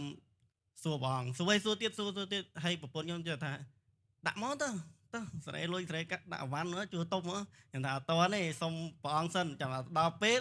តែព្រះបើកហើយដូចលោកគ្រូគាត់បរៀនអញ្ចឹងតែព្រះបើកហើយអត់បំបាច់មានអ្នកណាបិទទេគឺខ្ទុះយើងខ្ទុះដូចក៏បែកខ្ទុះយើងពោមកចាប់ហ្មងហើយដូចជាអរគុណព្រះអង្គដូចជាថ្ងៃសៅរ៍អាទិត្យអញ្ចឹងឥឡូវខ្ញុំសុំព្រះទៀតថាឥឡូវបើខ្ញុំមានតូបមានដាក់អវ៉ាន់ហើយតើខ្ញុំមកសជំរៀងថ្ងៃសៅរ៍ហើយថ្ងៃអាទិត្យហ្នឹងតើខ្ញុំបើគិតថាថ្ងៃអាទិត្យគឺបាត់តូបហើយតែពេលដែលមានសុំព្រះអង្គមួយទៀតគឺក្មួយខ្ញុំហ្នឹងគាត់មកជួយអញ្ចឹងឥឡូវសៅរ៍អាទិត្យគាត់នៅបកគលយើងខ្ញុំដូចអ្នកគ្រូយ៉ាងខ្ញុំអត់ខ្វល់ទាំងអស់យើងបកគលឲ្យគាត់ពីដេពុនខ្ញុំបម្រើព្រះដោយសុខសាន្តហើយខ្ញុំប្រពោគឺយើងមានគិតអីច្រើនទេយើងធ្វើខ្លួនឲ្យមានសេរីភាពហើយបាច់ខ្វល់និយាយថាបើយើងទុកចិត្តព្រះ 100% យើងត្រូវចាំថាក្នុង5ថ្ងៃហ្នឹងពីច័ន្ទដល់សៅរ៍គឺគេគ្រប់គ្នាគេគិតថាលោកអត់ដាច់ទេស្ងាត់ណាមួយនឹងនៅណាតែចំពោះខ្ញុំទុកចិត្តព្រះអង្គហើយខ្ញុំថាក្នុង5ថ្ងៃហ្នឹងស្អុយក៏3ថ្ងៃដែរគឺចូលត្រីធំត្រីទូចគឺអត់ទេគឺចូលត្រីថៃមែនគេគ្រប់គ្នាគេគិតថាចំប្តីពុនទៅរកគ្រូណាក៏ខ្លាំងអានេះគេអ្នកងប់ងល់លោកកៃគេសួរអញ្ចឹងបងហើយខ្ញុំថាខ្ញុំអត់មានគ្រូបងអើយខ្ញុំលះបង់ហើយគ្រូខ្ញុំមានតែរកព្រះឲ្យគេហើយយើងប្រាប់គេមួយពីរគេថាអូល្អចេះលោកកៃគេថាល្អទាំងអស់តែចំពោះយើងត្រូវច្បាស់លឿនយើងដែរហើយពេលខ្លះយើងខ្ញុំចែកចាយទៅគេទទួលយកបានទេតែដល់ពេលគេអ្នកខ្លះគេយល់ថាល្អ អរគុណបាទសូមប្រាប់ទៀតគាត់ទៅបាទយើងមានអ្នកផ្សេងទៀតបាទក៏ប៉ុន្តែបងប្អូនឃើញបាទពីមុនប្តីប្រពន្ធគាត់ជួលផ្ទះត្រឹមតែ$20មួយខែហ្នឹងចង់ពិបាកផងពីដំបូងប៉ុន្តែឥឡូវនេះគាត់រស់នៅក្នុងជីវភាពទូធាមិនសមរម្យទេទូធាបាទប៉ុន្តែសកម្មភាពនៃការបម្រើព្រះអត់ដែលបាត់ទេឲ្យតែយើងត្រូវការឲ្យតែព្រះវិហារត្រូវការគឺតែងតែមានមុខពួកគាត់ក្នុងការបម្រើជានិច្ចបាទនៅពេលមួយនៅពេលដែលយើងរស់ដោយស្រឡាញ់គោរពកោតក្រែងព្រះជីវិតយើងនឹងមានពរទី2នៅពេលដែលយើងមានពរហើយកុំឲ្យយើងបាទមនុស្សជាច្រើននៅពេលដែលមានពរហើយចិត្តចាប់ដើមធ្លាក់ចិត្តចាប់ដើមឆ្ងាយបាទពីព្រះដល់ជាម្ចាស់បាត់ត្រឡប់ទៅវិញបើយើងចង់ឲ្យពរនឹងនៅដដែលយើងត្រូវរក្សាចិត្តយើងត្រឹមត្រូវនៅជាមួយព្រះឲ្យនៅដដែលឬឲ្យខ្លាំងជាងមុនទៅទៀតអាមែនបាទមិនគ្រាន់តែទៅបោកព្រះដើម្បីឲ្យបានពរហើយស្រាប់តែឈប់បាទហើយលែងខ្វល់ខ្វាយលែងរវល់លែងថ្វាយបង្គំលែងគោរពកោតខ្លាចព្រះបាទអាហ្នឹងពពហ្នឹងក៏វាទៅវិញបាត់ដែរពីព្រោះការរស់នៅមកកោតខ្លាចព្រះមួយថ្ងៃពពមួយថ្ងៃបាទនេះជាការពិត បាទហើយខ្ញុំនិយាយនេះចង់ឲ្យបងប្អូនខ្វាកដើម្បីនឹងដណ្ដើមពរហើយធ្វើខ្លួនឲ្យទៅជាមនុស្សដែលមានពរហើយខ្ញុំនិយាយកាប់ពរសំខាន់លើសជាងអ្វីៗទាំងអស់នៅពេលដែលយើងមានពរបាទទាំងសុភមង្គលនៅក្នុងគ្រួសារទាំងសុខភាព អំណរក្តីសុខសាន្តបាទទាំងធនធានទ្រព្យសម្បត្តិទាំងការរាប់អានទាំងអ្វីសពបែបយ៉ាងទាំងអស់បាទមិនថាសាច់ឈាមឬព្រលឹងវិញ្ញាណគឺយើងមានពរគ្រប់ទាំងអស់ហើយនេះគឺជាអ្វីដែលព្រះចង់ឲ្យទៅកាន់ប្រជារាស្ត្ររបស់ព្រះអង្គចឹងហើយបាទព្រះយេស៊ូវមានបន្ទូលនៅក្នុងព្រះគម្ពីរយូហានចំពុក10ខ10ថាយ៉ាងម៉េចខ្ញុំមកឲ្យវាមានជីវិតហើយឲ្យបរិបូរណ៍មិនឲ្យខ្វះខាតទេមិនឲ្យគ្រប់ទេបាទគឺបរិបូរណ៍នេះ perspective របស់ផងព្រះក៏ប៉ុន្តែគ្រប់យ៉ាងគឺយើងត្រូវធ្វើទៅតាមដំណាក់កាលហើយទៅតាមរូបមន្តរបស់ព្រះព្រះគម្ពីរម៉ាថាយចំពុក6ខ33ប្រាប់ថាម៉េចរកនគរព្រះមុនអាមែនទើបគ្រប់របស់ទាំងអស់ថែមឲ្យទៀតយើងកាន់តែរកនគរព្រះព្រះកាន់តែថែមយើងដើរចេញពីនគរព្រះយើងកាន់តែថយពីរូបមន្តគឺវាអញ្ចឹងពីព្រោះព្រះបានដាក់យ៉ាងច្បាស់លាស់បាទបងថាថែមទៀតមានន័យបាទពាក្យថែមទៀតមានន័យថាឲ្យហើយឲ្យទៀតថែមហើយថែមទៀតថែមនៅពេលណានៅពេលដែលយើងកាន់តែរកហើយរកនគរព្រះនេះគឺជាការសំខាន់ណាស់បាទឥឡូវយើងមើលព្រះគម្ពីរប្រាប់ថាម៉េចបាទមានពរហើយបាទឃើញព្រះគម្ពីរទំនុកកាងបានចាប់ដើមជាមួយព្រះពរសំបីតែព្រះយេស៊ូវក៏ចាប់ដើមជាមួយព្រះពរដែរនៅពេលដែលព្រះអង្គចាប់ដើមបំពេញព្រះបរមភារកិច្ចនៅបាទជាសាធារណៈព្រះអង្គចាប់ដើមនិយាយជាមួយពរមានពរហើយ7ដងនៅក្នុងព្រះគម្ពីរម៉ាថាយចំពុក5បាទអាមែននៅលោកអ្នកបងប្អូនគ្រាន់តែយើងឮដំណឹងល្អយើងប្រែចិត្តយើងទទួលព្រះអង្គជាម្ចាស់ជាព្រះសង្គ្រោះវាជាពរមហិមារួចទៅហើយបាទតាំងពីថ្ងៃទី1តាំងពីថ្ងៃដំបូងតាំងពីពេលដែលយើងឮដំណឹងល្អម្ល៉េះបាទហើយនៅពេលដែលយើងបន្តស្រឡាញ់បន្តរស់នៅដែលគោរពកោតខ្លាចព្រះជាម្ចាស់ព្រះពរព្រះអង្គនឹងប្រទានពរឲ្យយើងថែមហើយថែមទៀតបាទតែអ្វីដែលខ្ញុំចង់ឲ្យលោកអ្នកបងប្អូនចងចាំបាទទោះបីជាព្រះចង់ឲ្យរាជរបស់គាត់បានពរបាទហើយជីវិតទាំងបាទព្រះទ្រង់ចាប់ផ្ដើមជីវិតទាំងឡាយជាមួយព្រះពរតែពរតែភ្ជាប់មកជាមួយនៅលក្ខខណ្ឌបាទនៅពេលដែលយើងបំពេញលក្ខខណ្ឌទាំងអស់នោះទើបយើងអាចទទួលយកព្រះពរទាំងអស់នោះបានហើយមុនពេលដែលខ្ញុំបន្តទៅទៀតអ្វីដែលខ្ញុំតែងតែរំលឹកពុកម៉ែបងប្អូនប្រុសស្រីពួកជំនុំរាជរបស់ផងព្រះមិនអាចបាត់របស់ពីរបានទេសេចក្តីសុចរិតហើយនឹងភាពបរិសុទ្ធបាត់អាពីរនឹងមិនមែនទេព្រះឯងអានេះខ្ញុំនិយាយឲ្យស្រួលតែបាត់សេចក្តីសុចរិតមិនមែនបាទយើងមិនមែនជារាជដែលគប់ប្រទេសរបស់ព្រះបើបាត់ភាពបរិសុទ្ធបាទយើងមិនមែនជារាជរបស់ព្រះនេះកាប់ហើយតែបាត់សេចក្តីសុចរិតបាត់ភាពបរិសុទ្ធរបស់ព្រះហើយគឺ automatically បាត់បពរហើយពីព្រោះពរវានៅក្នុងអាហ្នឹងបាទសួរឲ្យគេបំបត្តិយើងតែកុំបំបត្តិគេសួរឲ្យគេបន្លំយើងតែយើងកុំបន្លំគេឥឡូវតើអ្នកចង់បានមកកាក់ម៉ាស៊ីនចេញពីការបន្លំគេ ឬចង់ឲ្យព្រះទតឃើញសេចក្តីសុចរិតហើយព្រះចាក់ពោយើងរើសបានតែមួយឯងបន្លំគេឬរស់ប្រព្រឹត្តត្រឹមត្រូវដើម្បីឲ្យព្រះឲ្យពោអាមែនបុគ្គលិករបស់ភរិយាខ្ញុំនៅសៀមរាបលោកអ្នកបងដឹងទេនៅពេលដែលយើងមានពណ៌សំបីតែកឡោកឡាតវាអត់នៅមួយយើងផងកន្លែងគាត់យើងដឹងហើយផ្ទះ2ល្វែងកម្ពស់2ជាន់ស្រត់តែវ៉ាន់ទាំងអស់បាទក្រែទៅពីកន្លែងគេអញ្ចឹងជង្រុកកដោហើយនៅក្បែរនឹងទៀតអ្នកលក់គ្រឿងសមុទ្រអូដល់ពេលគាត់លក់គ្រឿងសមុទ្រហើយអាកេះស្នោដែលគាត់លក់គ្រឿងគាត់មិនបោះទៅអាដីទនេនឹងក្រោយផ្ទះហ្នឹងកដោលុកបបពឹកពួនជើងបាទប៉ុន្តែជាមួយគ្នាយ៉ាងម៉េចនៅពេលដែលពួកគាត់ស្រឡាញ់គោរពកោតខ្លាចព្រះជាម្ចាស់បាទខ្ញុំប្រាប់គាត់ថាយកទឹករស់បាញ់ឲ្យដេញទៅនៅព្រះនាមព្រះសូម្បីតែកដោកឡាតក៏វាអត់នៅទាំងទៀតហ្នឹងកាប់ពិតបាទហើយរាល់ពេលដែលគាត់ចាប់ផ្ដើមព្រលឹមឡើងមុនពេលដែលគាត់ចាប់ផ្ដើមចេញពីតូបងើបឡើងគាត់នាំគ្នាថ្វាយបង្គំព្រះតិចច្រើនគាត់នាំគ្នាថ្វាយបង្គំព្រះហើយចាប់ដៃគ្នាអធិដ្ឋានសូមពពកព្រះជាម្ចាស់បាទហើយពេលខ្លះបាទពេលដែលគាត់មុនបើកតូបគាត់យកទឹករស់ទៅបាញ់ហើយប្រកាសសូមពរពីព្រះជាម្ចាស់នេះគឺជារបៀបរបស់ផងដែលពួកគាត់ធ្វើបាទហើយលោកណាបងប្អូនឆ្ងល់ដូចបាទបងសំណាងគាត់និយាយចឹងគាត់ថាម៉េចគាត់ថាផ្លូវដែលគេថាងាប់คล้ายជារស់នៅពេលដែលមនុស្សរស់ទៅនៅទ្នោះបាទហើយតាមពិតតូបដែលគាត់ជួលនោះគឺជាតូបដែលគេលក់អត់ដាច់តូបដែលគេមិនដឹងលក់ឲ្យទៅពីណាគេព្រមជួលឲ្យគាត់ទៅពីណាលក់តូបដាច់តែជួលគេព្រមជួលឲ្យយើងក៏ប៉ុន្តែឥឡូវនេះបាទអាតូបដែលមិនដាច់ហ្នឹងវាទៅជាម្ដុំហ្នឹងវាមិនត្រឹមតែរស់តែគាត់ទេដោយសារពោហូបពីគាត់រស់ដល់អ្នកដទៃផ្សេងទៀតហើយផ្លូវនឹងទាំងមូលមែនហើយនៅសៀមរាបនោះអ្នកដែលលក់គ្រឿងកន្លែងមិនមែនមានតែតូបយើង4-10តូបនោះទេមានតូបអ្នកដទៃផ្សេងទៀតបាទហើយច្រកយើងក៏មិនមែនជាច្រកដែលល្អបំផុតនោះដែរក៏ប៉ុន្តែផ្លូវដើរតែមានតែមនុស្សផ្លូវដើរផ្លូវហ្នឹងកាប់ពិតអញ្ចឹងហើយបានជាអីគេហើយលោកអ្នកបងប្អូនគាត់នឹងគិតពពកប៉ុណ្ណេះហ្នឹងឯងបុគ្គលិកជាង20នាក់បើលោកអ្នកបងប្អូននៅនឹងលោកអ្នកបងប្អូនគ្រប់គ្រងបានផងជាពិសេសកំមុំហើយកន្លោះសិតតែកំមុំហើយកន្លោះទាំងអស់មានណាមានកូនទេបាទហើយវានៅក្នុងផ្ទះជាមួយគ្នាបាទយើងទៅគ្រប់គ្រងឯណាបានប៉ុន្តែនៅពេលដែលយើងបង្ហាត់បង្រៀនបុគ្គលិកទាំងអស់សិតតែជាអ្នកស្គាល់ព្រះជាអ្នកជឿព្រះទាំងអស់គាត់មិនមែនជឿពីនាយមកទេអ្នកខ្លះជឿព្រះពីគ្រួសារគាត់តែតិចតួចភាគច្រើនគឺបាទអ្នកដឹកនាំនៅទីនោះផ្សាយដំណឹងល្អបញ្យលគាត់បាទដោយឲ្យពួកគាត់រស់នៅជាដូចជាបងប្អូនបង្កើតដែលស្រឡាញ់គោរពឲ្យតម្លៃគ្នាទៅវិញទៅមកហើយ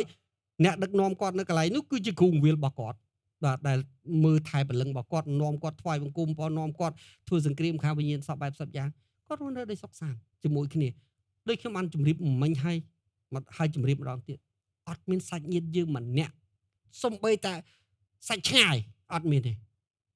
អត់មានតែម្ដងគឺអ្នកដទៃសុខសាន្តប៉ុន្តែពួកគាត់ដូចជាប្អូនយើងដូចជាកូនយើងដូចជាគ្រួសាររបស់យើងយ៉ាងដូចនេះផងដែរបាទហេតុអីពីព្រោះគាត់មិនមែនខ្លាចយើងទេដោយសារគាត់ស្គាល់សេចក្តីពិតគាត់ខ្លាចព្រះហើយគាត់ខំប្រឹងអត់ចាំបាច់យើងទៅមើលទេគឺគាត់ប្រឹងអស់ពីលទ្ធភាពរបស់គាត់ជួនកាលគាត់តែយើងចង់ទេជួបគាត់ភរិយាខ្ញុំចង់ទេឲ្យពោគាត់មុនចូលឆ្នាំមុនពេលដែលគាត់ទៅផ្ទះចាំគាត់ដល់ម៉ោង10យប់10ហ្នឹងណា10ជាងបានគាត់អាចលើកទូរស័ព្ទយើងបានហេតុអីពីព្រោះគាត់លក់ឲ្យម៉ួយគាត់យើងគិតហេតុអីបានយើងអាចធ្វើបានយើងធ្វើអត់បានទេក៏ប៉ុន្តែដោយសារយើងមានពរ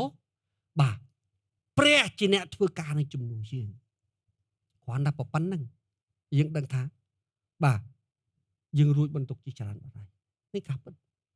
ពីមុនភរិយាខ្ញុំគាត់ប្រាប់ខ្ញុំថាបងមួយខែម្ដងមួយថ្ងៃទៅជូនទៅសៀមរាបក្រោយមក3ខែម្ដងឥឡូវ6ខែម្ដងដល់ពេលឥឡូវខ្ញុំសួរគាត់វិញទៅសៀមរាបថ្ងៃណាគាត់ថាមិនបាច់ទៅបាទចាំមានការចាំទៅពីព្រោះហេតុអីពីព្រោះយើងទុកចិត្តគាត់ដូចទុកចិត្តខ្លួនឯងហើយយើងអត់ដឹងទៅធ្វើអីផងព្រោះយើងអត់ការងារធ្វើយើងទៅទីនោះទោះបីយើងតកែក៏ដោយព្រោះគេធ្វើជំនួសយើងអស់ហើយទៅដល់គ្រាន់តែអើតមើលជិះឲ្យតបងប្អូនឃើញស៊ូទុកគេអើតមើលលេមលើមកផ្ទះវិញព្រោះអត់មានអីធ្វើអានឹងការពិតនឹងលោកណាបង ជីវិតរាជរបស់ព្រះដែលពេញដោយព្រះពរគឺមានសិទ្ធិមានសេរីភាពរួចពីចំណងរួចពីវិញ្ញាណរួចពីបណ្ដាសាទាំងសុខភាពទាំងព្រលឹងវិញ្ញាណអ្វីសពបែបយ៉ាងគឺព្រះរៀបឲ្យជាសេតអញ្ចឹងហើយបានឲ្យប្រជារាស្ត្រព្រះស្រវាស្រទិញឲ្យដេញតាមព្រះពលិស្រាប់តានៅសាធីវីបើសិនជាអត់មានពរបាទមនុស្សខ្លះគេកំណត់ថាទៅលើព្រះពរតសមាជិកច្រើនខ្ញុំអត់គិតអញ្ចឹងទេបើខ្ញុំគិតពីសមាជិកសរាប់តាអាចរាប់លានហេតុអីពីព្រោះមានមនុស្សដែលរៀនសូត្រហើយថ្វាយបង្គំព្រះនៅទូទាំងពិភពលោកអាមែនបាទហើយបើយើងអត់ពោយើងអាចរ៉ាន់តនកិច្ចនេះជាង20ឆ្នាំនេះមកចាប់តាំងពីខ្ញុំបើកអនឡាញមកមួយខែរ៉ាន់ជិត 10000 បាទហើយងាកធ្វើងាកធ្វើថ្មីនេះយើងទឹមតែចាប់ដើមដូរផ្ទះបាទយើងធ្វើអស់ជាង 60000 កាពិតបាទហើយសម្រាប់ខ្ញុំផ្ទាល់បាទខ្ញុំទៅលឺបងប្អូនយើងខ្ញុំបំរើព្រះ40ឆ្នាំហើយប៉ុន្តែខ្ញុំអត់ដែលលឺពាក្យហ្នឹងឯងបាទទៅល្ងាចវិញខ្ញុំភ្ញាក់ពួកជំនុំគេគិតពីគ្រូកងវាគេថាឲ្យតែគ្រូកងវាគឺដឹងថាបាទសបោហោហៀឲ្យតែគ្រូកងវាដឹងថាគាត់អាចយកប្រាក់ដង្វែងទៅចាយអីបាទស្វែពុតគង់គ្រួសារគាត់ទី1ខ្ញុំអត់មានប្រាក់ខែទេទី2ខ្ញុំអត់អាចយកលុយទៅចាយអ្វីបានទេបងប្អូនខ្ញុំនៅទីនេះគឺពាន់លុយទាំងអស់ហូរចូលក្នុងពន្ធកិច្ចទាំងអស់បាទផ្ទះខ្ញុំនៅគឺលុយរបស់ប្រពន្ធខ្ញុំបាយខ្ញុំញ៉ាំគឺលុយរបស់គាត់ចុះបានខ្ញុំប្រាប់ថាខ្ញុំសុំបាយគាត់ញ៉ាំបាទហើយបំរើព្រះនេះគឺជាការពិតបាទហើយនេះឯងដែលខ្ញុំចង់ប្រាប់បងប្អូនខ្ញុំបញ្ជាក់ហើយបញ្ជាក់ជាតិបង្ហាញឲ្យបងអាទៀតទទួលជំរុញឲ្យទទួលជំរុញទៀតចង់ឲ្យប្រជារាស្ត្រព្រះស្រឡាញ់ពរឲ្យដេញតាមពរពីព្រោះអ្នកដែលមានពរគឺខុសពីមនុស្សណាទាំងអស់ខុសពីមនុស្សដែលមានអំណាចខុសពីមនុស្សដែលមានលុយខុសពីមនុស្សដែលមានមុខចំនួនធំខុសពីមនុស្សណាទាំងអស់បាទអ្នកដទៃមើលអ្នកអត់ឃើញទេបាទអ្នកអត់មានប្រហែលជាគ្មានលុយគ្រប់រាប់លានដុល្លារនៅក្នុងកុងធនាគារទេមុខរបរអ្នកប្រហែលជាមើលទៅធម្មតាក៏ប៉ុន្តែអ្នករស់នៅពេញដោយសុភមង្គលហើយសេរីភាពមនុស្សលោកគេចង់បានតែប៉ុណ្្នឹងមែនទេអាមែននឹងគឺជាការពិតបងប្អូននៅទីនេះច្រើនណាស់និស្សិតដែលមកពីតាមខេត្តបាទដែលគេដែលរស់នៅសិតទៅហួតហើយប្រាក់ខែអត់ទេខ្លះ100ខ្លះ100ជាងប៉ុន្តែគេរស់នៅដោយមានសេរីភាពរបស់គេជាការពិតពរមិនសំខាន់លើប្រាក់ខែតូចប្រាក់ខែធំឬសំខាន់ស្ថិតលើមុខរបរអីទេមុខរបរអីក៏ដោយប្រាក់ខែអីក៏ដោយធ្វើការនៅកន្លែងណាក៏ដោយបាទនេះជាការពិតអញ្ចឹងហើយបានជាសូមចងចាំព្រះចង់ឲ្យយើងមានពរហើយពេលដែលព្រះចាប់ផ្ដើមប្រទានឲ្យមានជីវិតនៅលើផែនដីព្រះអង្គចាប់ផ្ដើមបាទជាមួយនឹងព្រះពរក៏ប៉ុន្តែពរតែភ្ជាប់ជាមួយលក្ខខណ្ឌឥឡូវយើងមើលទៅក្នុងព្រះគម្ពីរយេរេមៀចំពុក17បងថាម៉េចបាទតើធ្វើម៉េចដើម្បីឲ្យព្រះបន្ទូលនេះ activate មានន័យថាដំណើរការបាទដោយដែលព្រះបានសន្យាពីព្រោះព្រះខុសពីមនុស្សដទៃទ្រង់មានបន្ទូលយ៉ាងម៉េចគឺព្រះអង្គទទួលខុសត្រូវធ្វើអញ្ចឹងព្រះអង្គមិននិយាយចោលទេបាទព្រះអង្គមិនសន្យាខ្យល់ទេបាទអ្នកណាដែលពឹងដល់ព្រះយេហូវ៉ាហើយទុកចិត្តឃើញលក្ខខណ្ឌទេបាទហើយនៅក្នុងភាសាអង់គ្លេសប្រើពេលម៉េច who trust ណា who trust in Jehovah and Jehovah in his បាទ and Jehovah is his trust ណាអញ្ចឹងនៅកន្លែងនេះថាម៉េចអ្នកដែលទុកចិត្តមិនទុកចិត្តតិចតួចទុកចិត្តទាំងស្រុងភាសាខ្មែរបកប្រែថាពឹងបាទនេះគឺជាមួយដែលបង្ហាញប្រាប់ថាដើម្បីឲ្យយើងអាចទទួលយកព្រះពរយើងត្រូវទុកចិត្តព្រះក្នុងគ្រប់រឿងក្នុងគ្រប់កាលៈទេសៈបាទមិនគ្រាន់តែអីគេបាទមិនគ្រាន់តែចេះព្រះបន្ទូលទេក៏ប៉ុន្តែមានរឿងច្រើនណាស់ដែលកើតឡើងលើសពីការស្មានដែលធំលើសពីកម្លាំងរបស់ផងយើងដែលយើងមិនធ្លាប់ឆ្លងកាត់ហើយទាមទារឲ្យយើងទុកចិត្តខ្ញុំឧទាហរណ៍នៅពេលដែលកូនប្រុសខ្ញុំត្រូវទៅរៀនពេលដែលខ្ញុំចាប់ផ្ដើមបញ្ជូនកូនទៅសាលាខ្ញុំខុសពីអ្នកដទៃនេះគឺជារបៀបរបស់ខ្ញុំជឿព្រះហើយរបៀបខ្ញុំរស់ថ្វាយព្រះគេទៅរកសាលាថោកតែខ្ញុំអត់ទេខ្ញុំទៅរកសាលាដែលមានគុណភាពពីព្រោះខ្ញុំគិតនៅក្នុងចិត្ត ថាខ្ញុំបំរើព្រះមានតែជីវិតទេស្លាប់ទៅអត់មានលុយទិញមឈូសផងព្រោះវាអត់មានអីទាំងអស់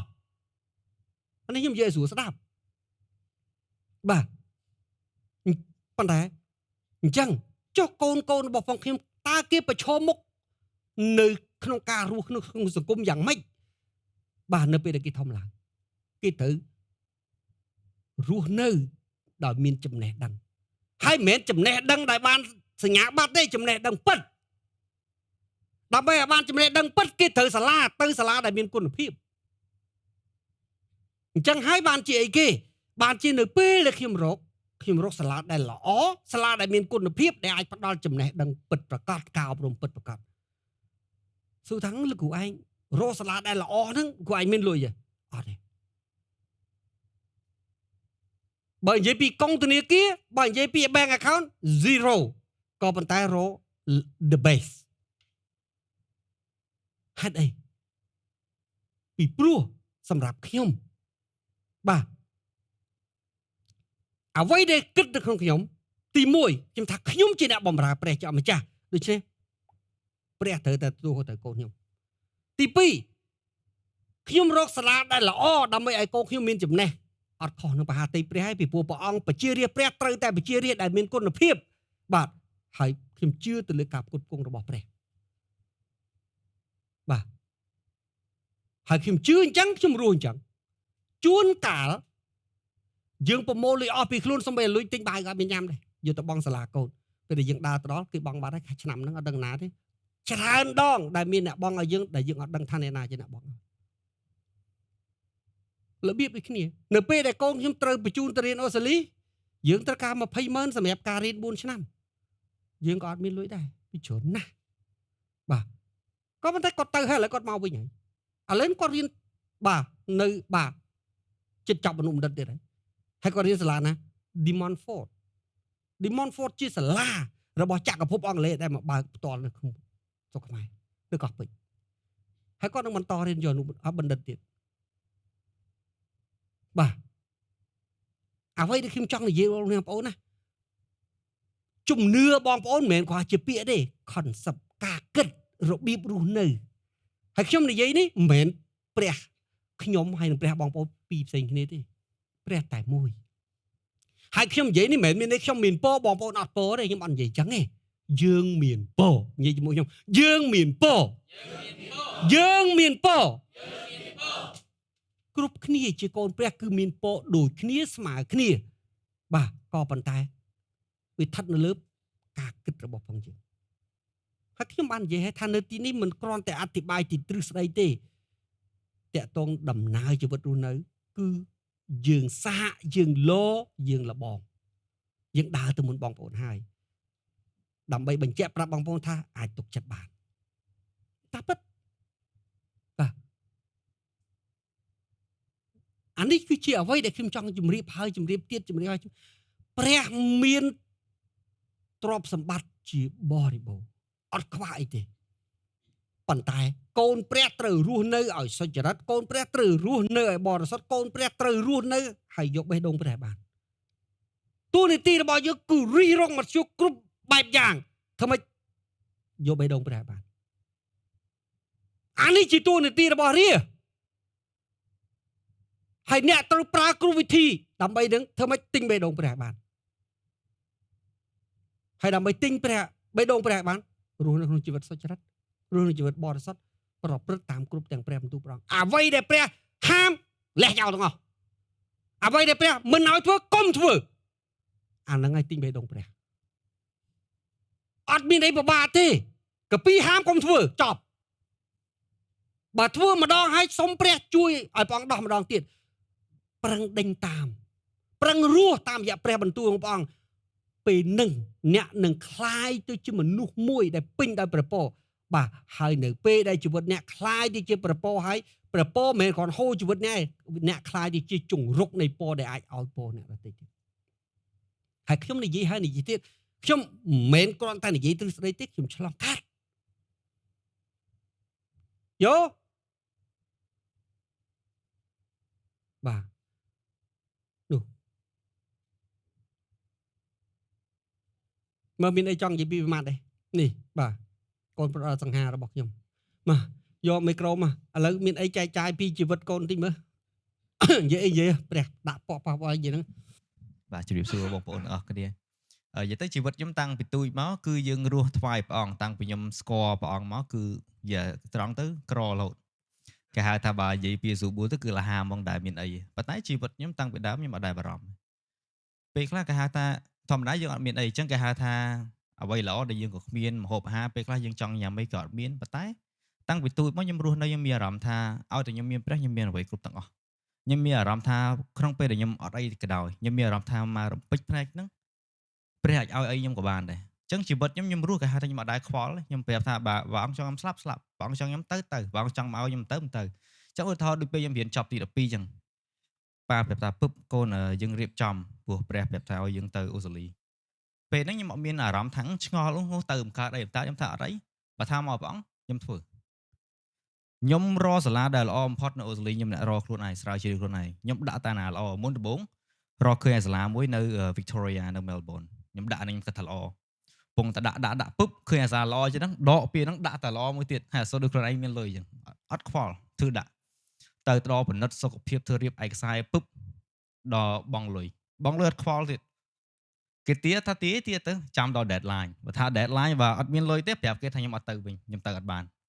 និយាយទៅគឺជីវិតអត់ខ្វល់មានអារម្មណ៍ថាបើមកពីព្រះហើយអ្វីក៏អាចជោគជ័យបានដែរអញ្ចឹងជីវិតខ្ញុំតាំងដើមមកគឺខ្ញុំរស់ចឹងខ្ញុំអត់ដែលខ្វល់ថាថ្ងៃស្អែកមានអីកើតឡើងអញ្ចឹងដូចគ្នាសូម្បីតែពេលឥឡូវខ្ញុំអរគុណព្រះអង្គមែនទែនរៀននៅសល់តាដូចនិយាយទៅមួយខែទៀតខ្ញុំចប់អនុបណ្ឌិតទេបាទអញ្ចឹងហើយខ្ញុំជឿជាក់ថាព្រះអង្គនឹងរៀបចំខ្ញុំរៀនចប់រហូតដល់បណ្ឌិតពីព្រោះខ្ញុំជឿជាក់ថាព្រះអង្គនឹងប្រាប់ថានគរព្រះអង្គហើយនឹងប្រជារាស្ត្ររបស់ព្រះអង្គអត់មានអ្វីដែលព្រះអង្គធ្វើមិនកើតហើយក៏មិនមែនជាមនុស្សដែលគេហៅថាក្រខ្សត់ឬក៏អត់មានចំណេះទេខ្ញុំជឿជាក់ថាបើយើងជឿជាក់លើព្រះអង្គពិតព្រះអង្គនឹងឲ្យយើងជោគជ័យហើយខ្ញុំជីវិតខ្ញុំនិយាយត្រង់តាំងពីខ្ញុំរស់នៅនឹងស្រុកខ្មែរនិងអូស្ត្រាលីគ្មានពីណាគេដែលមើលមកខ្ញុំថាខ្ញុំក្រទេប្រាប់ថាក្រគេអត់ជឿទៀតបើខ្ញុំនៅអូស្ត្រាលីវិញគេដាក់សហសនាមខ្ញុំ Prince នៅសាលាមួយគេហៅ Prince នៅពហិយដែលទៅហ្នឹងគេហៅ Prince មួយទៀតរាជបុត្រហើយគេហៅថាគេដាក់ហ្នឹងគឺគេហៅថាអ្នកខ្លះគេថាឯងមើលទៅដូច Prince ដូចតារាអាមេរិក Prince អ្នកខ្លះទៀតគេថាតាមចិត្តអ្វីដែលឯងនិយាយតាមចរិតលក្ខណៈរបស់ឯងមើលទៅដូចមនុស្សធម្មតាដូច Prince ចឹងអានោះគឺសិតតាជាពរមកព្រះអង្គគេហៅថាក្នុងពេលដែលយើងអត់មានអីទាំងអស់ប៉ុន្តែគេហៅថាព្រះអង្គអាចឲ្យយើងគ្រប់អ្វីទាំងអស់បានហើយក្នុងផ្នែកដទៃយើងអាចអន់ជាងគេមានតែគេមកមើលយើងគេចំណែនពីយើងវិញគេថាយើងចេះគេថាយើងចោះប៉ុន្តែមិនតែគេដឹងថាជីវិតយើងជូរចត់ហើយយើងអត់មានអីប៉ុណ្ណាប៉ុន្តែទោះមិនក៏ដោយខ្ញុំដឹងថាខ្ញុំមានព្រះអង្គអញ្ចឹងឲ្យតែអ្វីដែលខ្ញុំធ្វើក៏ដោយឲ្យតែមកពីព្រះអង្គខ្ញុំជឿជាក់ថាខ្ញុំនឹងអាចធ្វើបានហើយខ្ញុំនឹងបន្តធ្វើទៀតបាទអរគុណ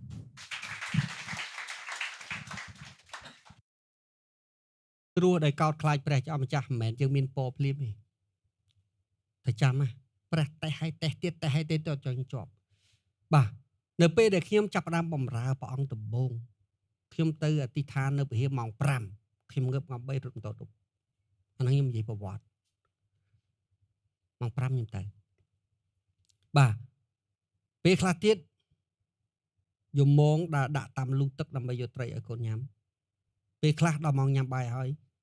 មានលទ្ធភាពទិញបានមីម៉ាម៉ាមិនមីម៉ាម៉ាមីខ្លះមកកញ្ចប់សោះទឹកដាក់មួយចានដែកមកថែមអំបិលថែមគ្រឿងទៅហើយទៅក្រោយផ្ទះបេះតកួនមកជ្រាកវាហើយញ៉ាំទៅនឹងការបម្រើព្រះហើយមិនមែនមួយថ្ងៃពីរថ្ងៃទេរាប់ឆ្នាំតមកទៀតអីគេកូនប្រុសម្នាក់ហ្នឹងគូជួយចិត្តញ៉ាំរបស់ពីរយ៉ាងញ៉ាំតរេនប៉ុន្តែតរេនយើងដឹងហើយអាហាររបស់អ្នកមានរហូតដល់ឥឡូវក៏នៅថ្លៃដែរពេលខ្លះបាទគាត់ទាញញ៉ាំតរេនជឿប្រាប់គាត់ថាមិនតមានលុយទិញទេគាត់ចាំមានប៉ាទិញឲ្យតាជួនកាលផុតមករដូវហ្នឹងមិនតមានលុយទិញឲ្យផងអានេះជីវិតជួនកាលគាត់ចង់ញ៉ាំមន់និយាយថាចាំមានលុយចាំយើងទិញនឹងជីវិតពីដំបូង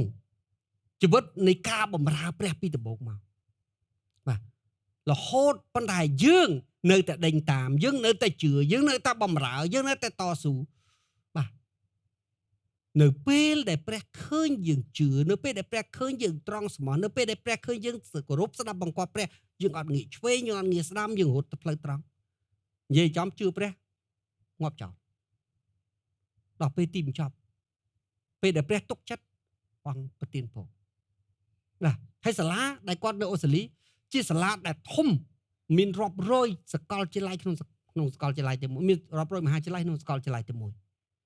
ហើយសាលានៅស្រុកខ្មែរនេះ Demonfort ខ្ញុំអាចនិយាយបានថាលេខ1នៅខ្មែរពីព្រោះហេតុអីពីព្រោះសាលានេះចក្រភពអង់គ្លេសអ្នកមកបើកផ្ទាល់ឲ្យគ្រូពីប្រទេសអង់គ្លេសមកផ្ទាល់រៀននៅទីនេះដូចជាអ្នករៀននៅចក្រភពអង់គ្លេសអញ្ចឹងអ្នករៀននៅទីនេះឆ្នាំទី1ហើយអ្នកអាចទៅរៀនឆ្នាំទី2នៅប្រទេសអង់គ្លេសបានឬអាចដូរទៅរៀននៅឌូបៃក៏បានឬក៏នៅបាទប្រទេសផ្សេងទៀតក៏បានដែលមានសាលាហ្នឹង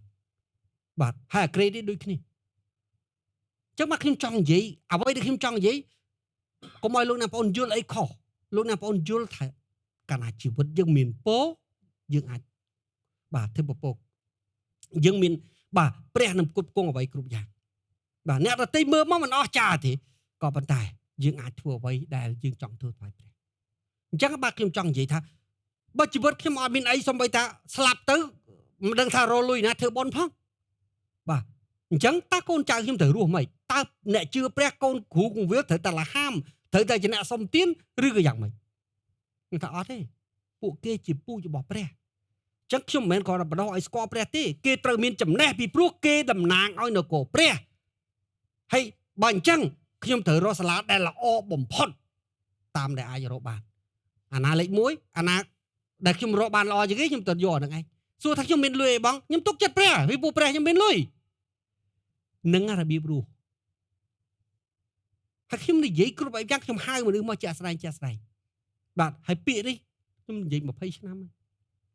ចឹងហើយបានចងចាំព្រះដែលអ្នកជឿអត់ក្រទេបើសិនជាក្រព្រះអង្គអត់អាចយកមាសទៅធ្វើខ្នល់ទេបើសិនជាក្រព្រះអង្គអត់អាចយកពុកត្បូងគ្រប់ប្រភេទទៅធ្វើគ្រឹះទេព្រះអ្នកជាព្រះដ៏រស់ព្រះដ៏ពិតព្រះដ៏មានអំណាចបជាស្ដាអ្វីគ្រប់យ៉ាងក៏ជារបស់ផងព្រះហើយសម្រាប់ព្រះដែរបើជារបស់ផងព្រះគឺវាជារបស់ផងអ្នក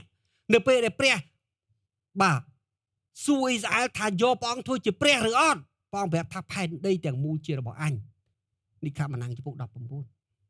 អញ្ចឹងហើយបើខ្ញុំនិយាយហើយនិយាយទៀតសកត់ហើយសកត់ទៀតមិនមែនដើម្បីគោលបំណងអីមួយទេដើម្បីឲ្យអ្នកឃើញថាព្រះអ្នកធំព្រះអ្នកអស្ចារ្យព្រះអ្នកវិសេសយកអីទៅប្រៀបធៀបនឹងព្រះអត់បានទេហើយខំប្រឹងធ្វើខ្លួនឲ្យคล้ายទៅជាប្រជារាស្ត្រដែលអាចយកបេះដូងព្រះបានពេលនោះអ្នកបានពិភពលោកទាំងមូលហើយនេះឯងគឺជាគោលការណ៍នៃការបង្រៀនរបស់ព្រះពលាស្រាប់តាមិនលេងមិនលុំមិនក៏ថ្វាយបង្គំព្រះអង្គប្រគប់កិច្ចអត់ទេតាមសក្តានុពលរបស់ផងខ្ញុំនឹងអ្នកយើងអាចបដូរផែនដីបានបាទពីព្រោះព្រះនៅជាមួយយើងបាទធនធានទ្រព្យសម្បត្តិអំណាចជីសានៅជាមួយយើងក៏ប៉ុន្តែប្រជារាស្ត្រព្រះអត់ដល់ស្តង់ដារមួយដែលអាចផ្លាស់ប្ដូរអ្នកដទៃបានផ្លាស់ប្ដូរខ្លួនឯងបានហ្នឹងបាទហើយគ្រប់ទាំងអស់លោកអ្នកវានៅនេះវាអត់មានអីទៅណាឆ្ងាយទេហើយព្រះពលាស្រាប់តាមមិនដែលអធិប្បាយចេញពីខកពីបានមួយបាទនឹងការពិតយើងនិយាយបើនិយាយពីសេចក្តីអធិប្បាយប្រហែលជាខ្ញុំប្រើខព្រះកាពីច្រើនជាងគ្រូណាផ្សេងផងពីព្រោះគេប្រើ1 2ខ្ញុំប្រើម្ដង10ទៅ20ក្នុងមេសេចដើម្បីបង្ហាញប្រាប់លោកអ្នកបងប្អូនបាទថាអ្នកជឿព្រះអស្ចារ្យណាស់បាទហើយបើអ្នកស្គាល់ព្រះអ្នកស្រឡាញ់អ្នកគោរពស្ដាប់បង្គាប់ព្រះបាទអ្នកនឹងក្លាយជាមនុស្សដ៏ពេញដោយព្រះពរខ្ញុំបានជម្រាបជូនហើយអត់ពិបាកទេព្រះហាមកុំធ្វើអ្វីខុសព្រះបន្ទូលព្រះអង្គត្រូវលាចាកបាទហើយរស់នៅប្រព្រឹត្តតាមព្រះបន្ទូលព្រះអង្គដេញតាមកុំខ្វល់អ្នកណាដឹងកុំខ្វល់អ្នកណាឃើញកុំខ្វល់អ្នកណាចាប់អារម្មណ៍គិតតែរឿងអ្នកមួយព្រះទៅអាមែនគ្មានមនុស្សណាឲ្យពរយើងទោះបីគេទៅសើឬក៏គេបន្តបង្អាប់គេអត់មានអីឲ្យយើងទេព្រះឲ្យយើងបាទហើយឈប់រស់នៅដើម្បីបំពេញចិត្តមនុស្សឈប់រស់នៅដើម្បីបង្ហាញប្រាប់អ្នកដទៃទៀតខ្ញុំអត់ខ្វាកនឹងតាក់ទងអ្នកណាខ្ញុំអត់ការខ្វាកទៅរកដូនឺខ្ញុំអត់ខ្វាកទៅរកប្រធាននិកាយខ្ញុំអត់ការខ្វាកលិចបុកគ្រប់កន្លែងអ្វីដែលខ្ញុំខ្វាកគឺខ្ញុំមានពេលថ្វាយគុំព្រះអត់ពីព្រោះព្រះជាអ្វីគ្រប់យ៉ាងរបស់ខ្ញុំធ្លាប់ក្នុងពេលតែមួយខ្ញុំធ្វើបទអង្គការអន្តរជាតិ7-8កន្លែងខ្ញុំធ្លាប់មួយខែ28ថ្ងៃញ៉ាំបាយហាងដើរប្រជុំដើរសិក្ខាសាលាដើរក្រៅប្រទេស តែខ្ញុំកាត់ចោលទាំងអស់មិននៅតែក្នុងបន្ទប់បាទខ្ញុំអត់ខ្វះកគ្រប់យ៉ាងអ្វីដែលខ្ញុំខ្វះកគឺខ្ញុំខ្វះករកព្រះខ្វះកដេញតាមព្រះខ្វះករស់តាមព្រះបន្ទូលរបស់ព្រះបាទអត់ទៅខ្វះករឿងអ្នកណារាប់អានអ្នកណាមិនរាប់អានអ្នកណាគេយល់មិនអ្នកណាមិនយល់យ៉ាងម៉េចទេពីព្រោះអីគេទោះបីគេទៅសើឬក៏គេបន្តបង្អាប់បាទទោះបីគេទទួលស្គាល់ឬគេមិនទទួលស្គាល់យ៉ាងម៉េចដែរអត់សំខាន់ពីព្រោះអីគេអ្នកនោះមិនបំផ្លាស់បំប្រែបន្ថែមឬបន្ថយអ្វីខ្ញុំបានទេតែព្រះមានចងចាំពាក្យឲ្យច្បាស់ស្រួលណាស់ហើយអ្នកទៅរកព្រះអ្នកអាចចាប់បាច់មានសំណែននេះអ្នកអាចចាប់បាច់មានសំណោកទេអ្នកអាចចាប់បាច់បាទអីគេគ្រាន់តែប្រព្រឹត្តតាមព្រះបន្ទូលព្រះអង្គអូខេបាទអានឹងដែលខ្ញុំចង់និយាយហើយនិយាយទៀតនិយាយហើយនិយាយទៀតខ្ញុំនិយាយរាប់រយដងបាទនៅក្នុងគ្រប់ទាំងការលើកបងប្អូនខ្ញុំដូចគ្នានឹងកាប់ពិតហើយបុគ្គលិកខ្ញុំដូចគ្នាបងប្អូននៃបំរើព្រះអង្គនៅក្នុងព្រះពលាសិក្សាសារអនឡាញមួយឆ្នាំទល់មួយឆ្នាំខ្ញុំได้ហៅប្រជុំខ្ញុំមិនដែលប្រើរដ្ឋបាលដើម្បីគ្រប់គ្រងឆែកម៉ោងចេញម៉ោងចូលបាទខ្ញុំគ្រាន់តែប្រាប់គាត់ថាអ្នកឯងជាអ្នកបំរើព្រះទទួលគាត់ត្រូវខ្លួនឯងដេកដាក់ចុងគួយខ្លួនឯងចង់ងុយដេកទៅចង់ធ្វើការប្រធ្វើម៉េចបាទអ្នកឯងជាអ្នកបំរើព្រះជាម្ចាស់ព្រះហៅអ្នកឯងមកធ្វើនឹងស្មោះត្រង់មួយព្រះទៅពីព្រោះព្រះអ្នកមើលខ្ញុំបាច់ទៅឆែកមួយឯងនេះបាទហើយ DNA នេះវាតគ្នាវាតតាំងពីបុគ្គលិកផងខ្ញុំទៅស៊ីមៀបរហូតតមកអញ្ចឹងបាទនៅនេះមិនដែលខាតរដ្ឋបាលឬអកដាស់បាទ A4 មួយស្លឹកដើម្បីនឹងធ្វើរដ្ឋបាលអត់ព្រោះយើងប្រាប់គ្រប់គ្នាថាអ្នកឯងជាអ្នកបម្រើព្រះធ្វើទៅចែកស្ថានីយ៍ឲ្យយកស្ថានីយ៍ដាក់ឲ្យដល់កន្ទប់ទៀតបាទទៅហើយខ្ញុំនិយាយដល់ចំហបាទបម្រើព្រះជាមួយគ្នាបម្រើបានបើចង់ឯករាជ្យខ្ញុំឲ្យតែស្ថានីយ៍ទៅទៀតទៅយកទៅយកបង្កើត YouTuber មួយខ្លួនឯងប៉ុន្តែឲ្យប្រកាសច្បាស់ជាមួយខ្ញុំសន្យាមួយខ្ញុំតែមួយបានយកទៅបម្រើព្រះយកទៅយកតាំង channel ទៅទៀតពីព្រោះវាអត់មានអីជារបស់យើងទេវាជារបស់ព្រះអានឹងតែខ្ញុំនិយាយហើយខ្ញុំនិយាយនៅទីនេះខ្ញុំហ៊ាននិយាយខ្ញុំហ៊ានធ្វើបាទមនុស្សខ្ញុំនិយាយអាចយកជាការបានហេតុអីពីព្រោះនៅទីនេះជំរុញឲ្យស្រឡាញ់ជំរុញឲ្យគោរពជំរុញឲ្យកោតខ្លាចព្រះបាទយើងអត់មានជំរុញទៅក្នុងគោលការណ៍អីផ្សេងទៀតទេហើយក៏គ្មានអ្នកណាធ្វើដើម្បីអ្នកណាឬយកចិត្តអ្នកណាដែរអត់ទេបាទយើងផ្ដោតឲ្យទៅលើតែព្រះបាទហើយខ្ញុំនិយាយឲ្យនិយាយទៀតស្រួលណាស់បាទគ្រាន់តែរស់នៅហើយប្រព្រឹត្តតាមព្រះបន្ទូលព្រះអង្គព្រះហាមកុំធ្វើ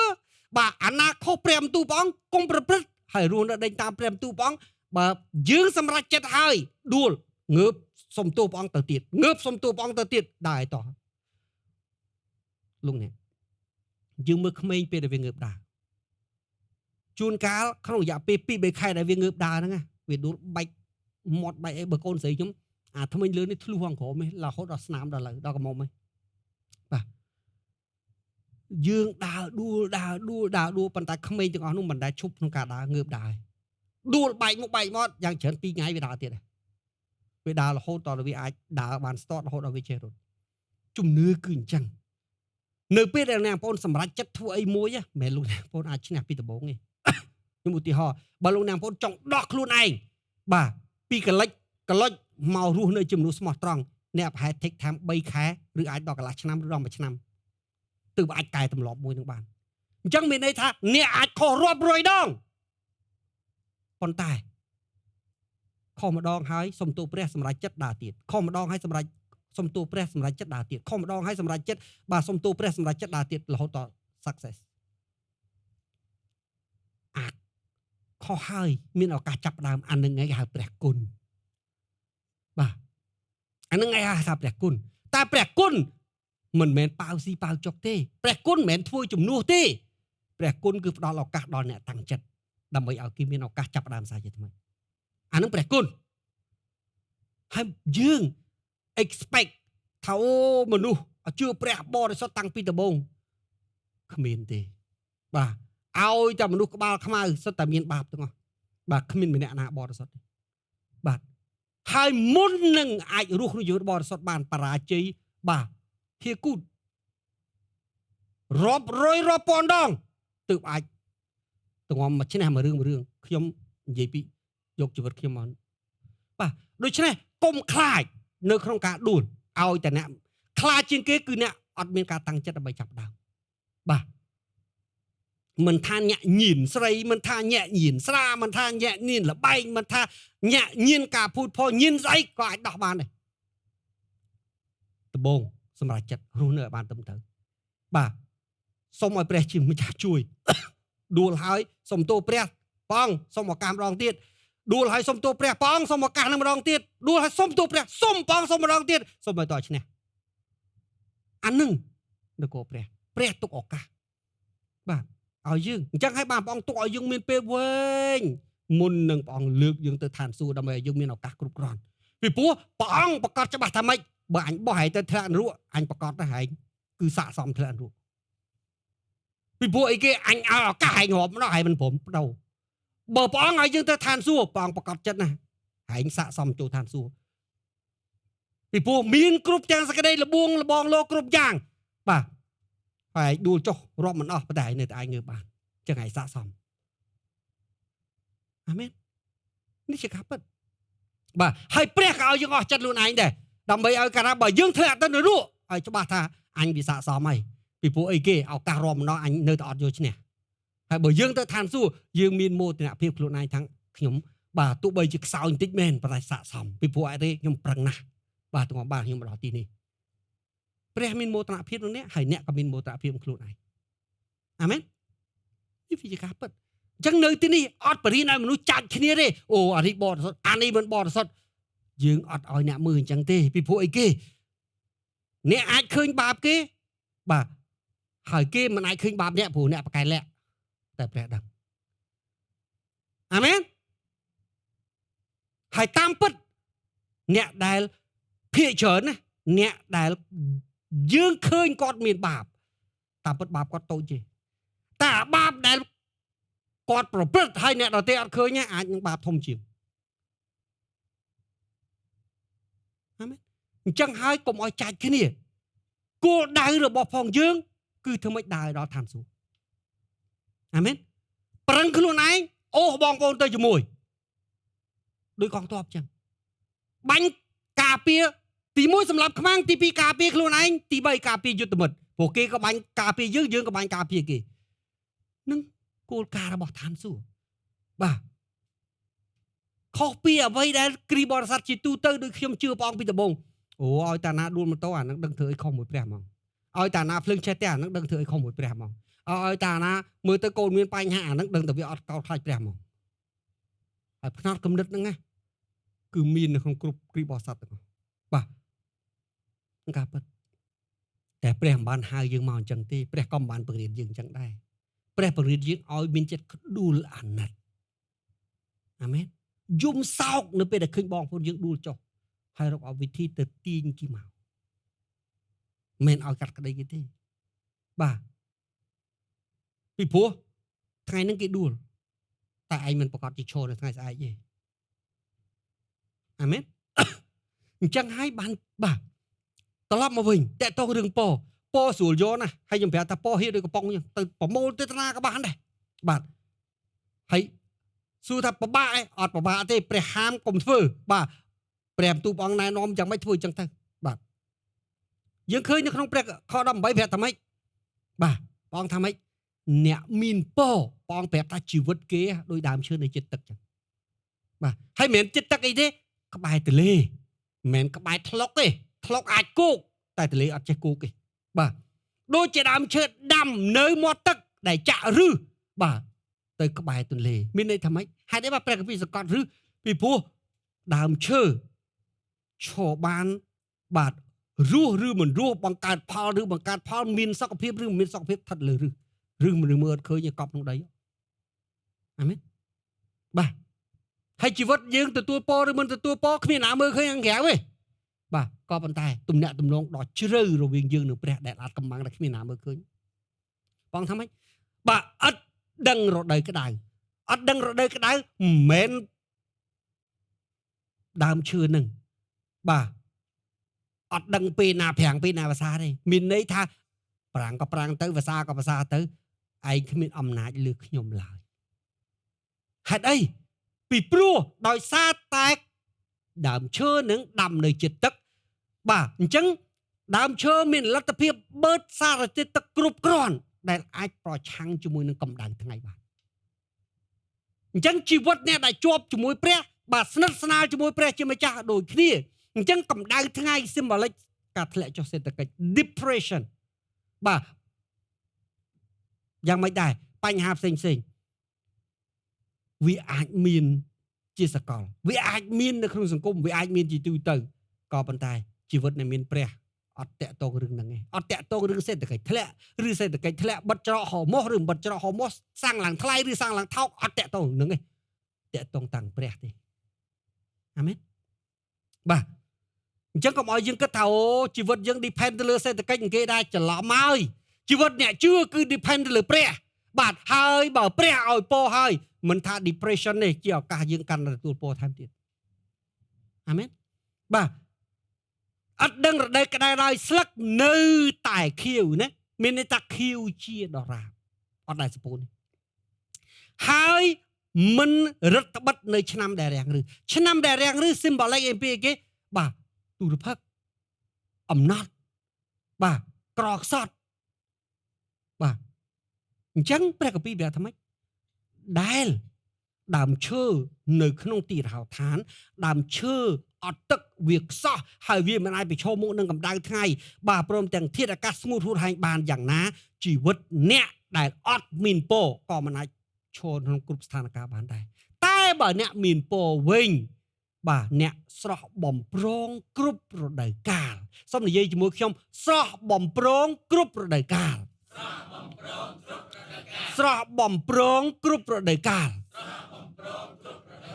ខ្ញុំជាមនុស្សមានពរខ្ញុំស្រស់បំប្រងគ្រប់រដូវកាលខ្ញុំជាមនុស្សមានពរ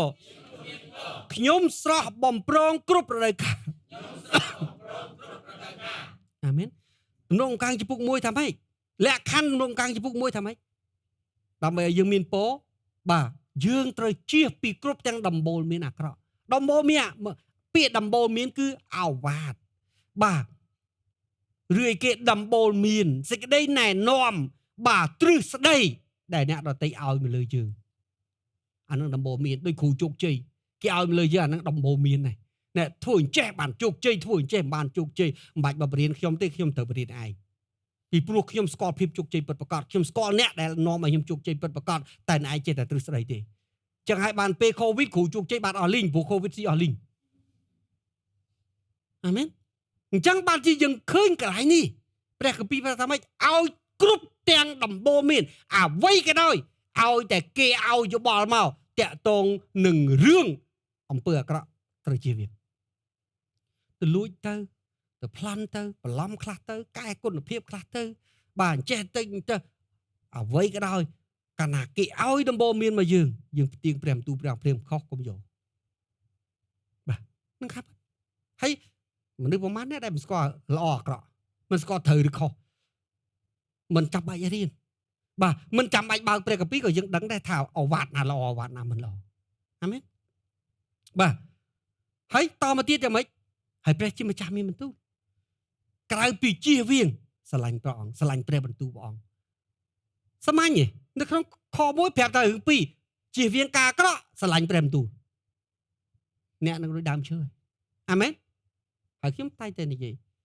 ធ្វើជាគ្រីស្ទបរិស័ទបើចង់ដឹងយើងពេញវ័យយើងមិនពេញវ័យរឿងដែលសាមញ្ញបំផុតខ្ញុំមកឆែកតែ2រឿងមួយរឿងតើថ្ងៃអាទិត្យជើងយើងនៅណាបាទបើជើងយើងនៅកំពង់សោមមានមិត្តភក្តិខ្ញុំខ្លះនៅក្នុងវិហារមួយមានគ្រូ3 4នាក់វេនគ្រូកអធិប្បាយគ្រូខនាំពុនទៅកំពង់សោមវេនគ្រូខអធិប្បាយគ្រូកនាំពុនទៅកំពង់សោមថ្ងៃអាទិត្យមិនមែនជាថ្ងៃយើងដើរលេងទេថ្ងៃយើងមករកព្រះបាទហើយមិនមែនពេលគេអធិប្បាយវេនយើងទៅនេះបាទយើងអត់មកស្ដាប់ព្រះបន្ទូលព្រះអង្គយើងត្រូវដើរលេងទេបាទជីវិតបែបនេះទោះបីមានឈ្មោះថាគ្រូបាទហើយជឿព្រះបម្រើព្រះប្រហែលឆ្នាំក៏ដោយជីវិតនេះអត់តន់ស្គាល់ព្រះទេត្រូវនៅដំណាក់ព្រះសំបីតែលោកអ្នកបងប្អូនណានៅទីណាក៏ដោយនៅពិភពលោក អត់អាចទៅរកព្រះវិហារបានក៏ដោយយ៉ាងហោចណាស់លោកអ្នកបងត្រូវនៅក្នុងបន្ទប់អធិដ្ឋានអានព្រះគម្ពីរថ្វាយបង្គំព្រះអង្គយ៉ាងអេតលី1 ម៉ោងដែរដើម្បីឲ្យមានពេលមួយព្រះមុននឹងចេញទៅកន្លែងណាផ្សេងទៀតអានឹងជីវិតអ្នកកោតខ្លាចព្រះមានវិហារទៅវិហារអត់វិហារបង្កើតវិហារខ្លួនឯងបង្កើតវិហារនៅកន្លែងណានៅក្នុងបន្ទប់ពីព្រោះជួនកាលយើងនៅក្រៅប្រទេសបង្កើតវិហារថ្វាយបង្គំព្រះអានឹងជីវិតដែលពេញដោយសណ្ដាប់ធ្នាប់ជីវិតដែលស្គាល់ព្រះទី2បាទបើនៅតែដើរវល់ជាច្រើនមិនជុំរឿងនឹងវាយ10ហូតមួយហ្នឹង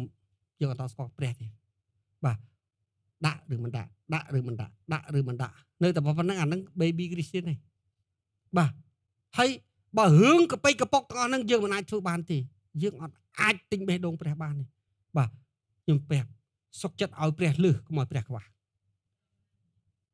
ពីព្រោះហេតុអីពីព្រោះនៅពេលដែលយើងឲ្យព្រះលឺព្រះនឹងចាក់ជាបរិបូរណ៍បាទពីព្រោះអ្នកធ្វើជាមួយអ្នកណាអ្នកមិនមែនធ្វើមួយអ្នកសុំទានទេអ្នកធ្វើមួយស្ដេច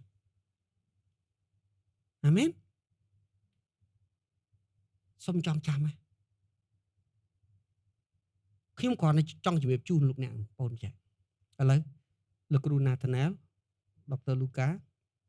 បាទប្រភរិយាខ្ញុំ3ហ្នឹងឡើងមកលើបាទឡើងមកលើមួយទៀតយូអូខេឥឡូវ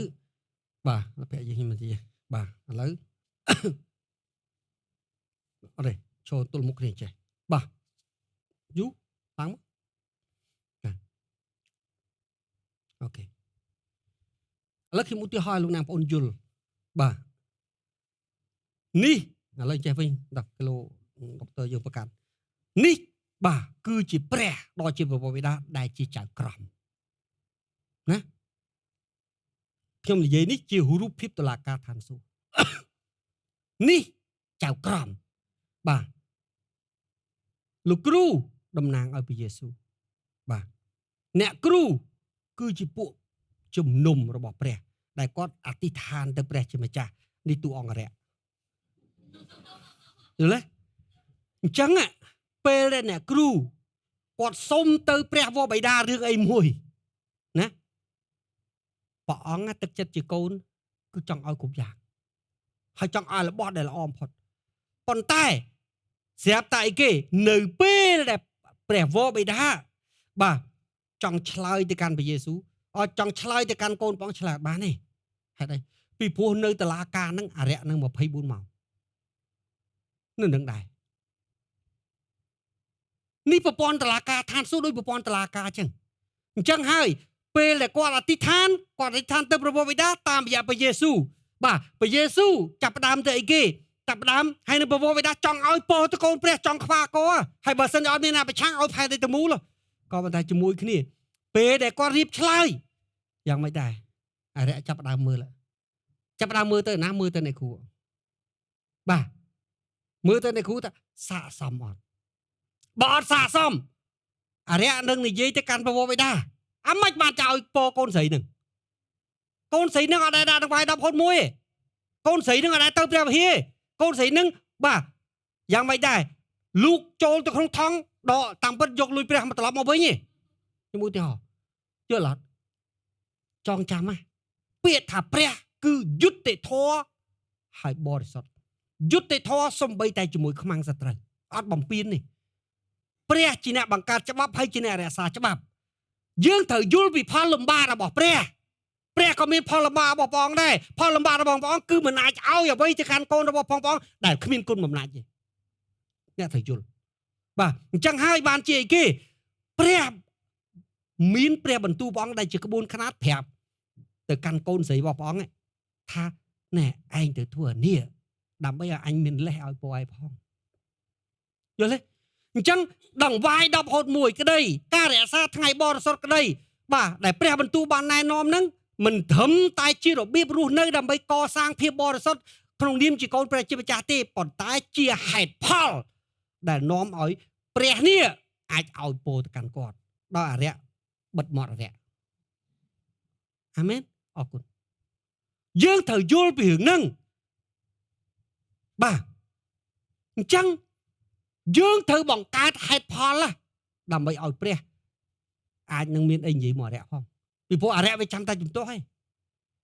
រូបភាពបើអ្នកចង់ឃើញនៅក្នុងព្រះគម្ពីរយ៉ូបឃើញអត់នៅពេលដែលព្រះតសើយ៉ូបអរិយចាប់ដើមតោះក្តីភ្លាមអ្នកណាក៏កោតខ្លាចព្រះបានដែរបើមានពេញទៅដោយទ្រព្យចឹងបាទឃើញអត់ហើយបន្ទាប់ពីសរសើរមិនទៅឥឡូវបើព្រះអង្គចង់សើឲ្យខ្ញុំសាកល្បងមកឃើញអត់ហើយរូបភាពនឹងផែនដីមានតឡាការឋានសួគ៌ក៏មានតឡាការហើយចងចាំរដ្ឋាភិបាលផែនដីមិនថារដ្ឋាភិបាលណាជាស្រមោលពីរដ្ឋាភិបាលឋានសួគ៌រដ្ឋាភិបាលពិតប្រាកដអាណាចក្រពិតប្រាកដបាទគឺឋានសួគ៌យើងគ្រាន់តែជារបស់ចម្លងរបស់ copy ទេគាត់ជាស្រមោលទេយើងត្រូវចងចាំអញ្ចឹងហើយបានជាអ្នកត្រូវធ្វើអ្វីមួយដើម្បីឲ្យព្រះរកហេតុនឹងឲ្យពោបើអ្នកអត់មានធ្វើអីផងបាទចង់ដេកនៅលើកន្ទេលហើយចង់ឲ្យព្រះយកមាសមកដាក់នឹកលើក្បាលខែអ្នកវាអត់ទៅរួចបើសិនជាអញ្ចឹងក៏ដាក់បានមិនអត់បានទេប៉ុន្តែត្រូវទៅឲ្យកូនពោអរិយទាំងអស់កូនអរិយទាំងអស់ត្រូវឲ្យពោវាដែរឲ្យពោអស់នេះទៅអាហ្នឹងវាអត់តវ៉ាទេតែបើសិនឲ្យពោតកូនរបស់ព្រះអង្គដែលគេអត់ធ្វើអីសោះហើយកូនអរិយអត់ព្រមអរិយវាមិនព្រមហើយសួរថាព្រះប្រើអំណាចបានព្រះបានអំណាចបានតែយុត្តិធម៌នៅណាភាពបរិសុទ្ធនៅណាវាអត់មានអាមិនទៅហៅថាយុត្តិធម៌បាទយុត្តិធម៌មិនមែនបិទមាត់គេមកនិយាយទេយុត្តិធម៌គឺអនុគ្រប់គ្នាបាទរស់នៅហើយប្រព្រឹត្តទៅតាមច្បាប់ហើយអនុវត្តតាមច្បាប់ហ្នឹងហៅថាយុត្តិធម៌បាទយើងត្រូវយល់អញ្ចឹង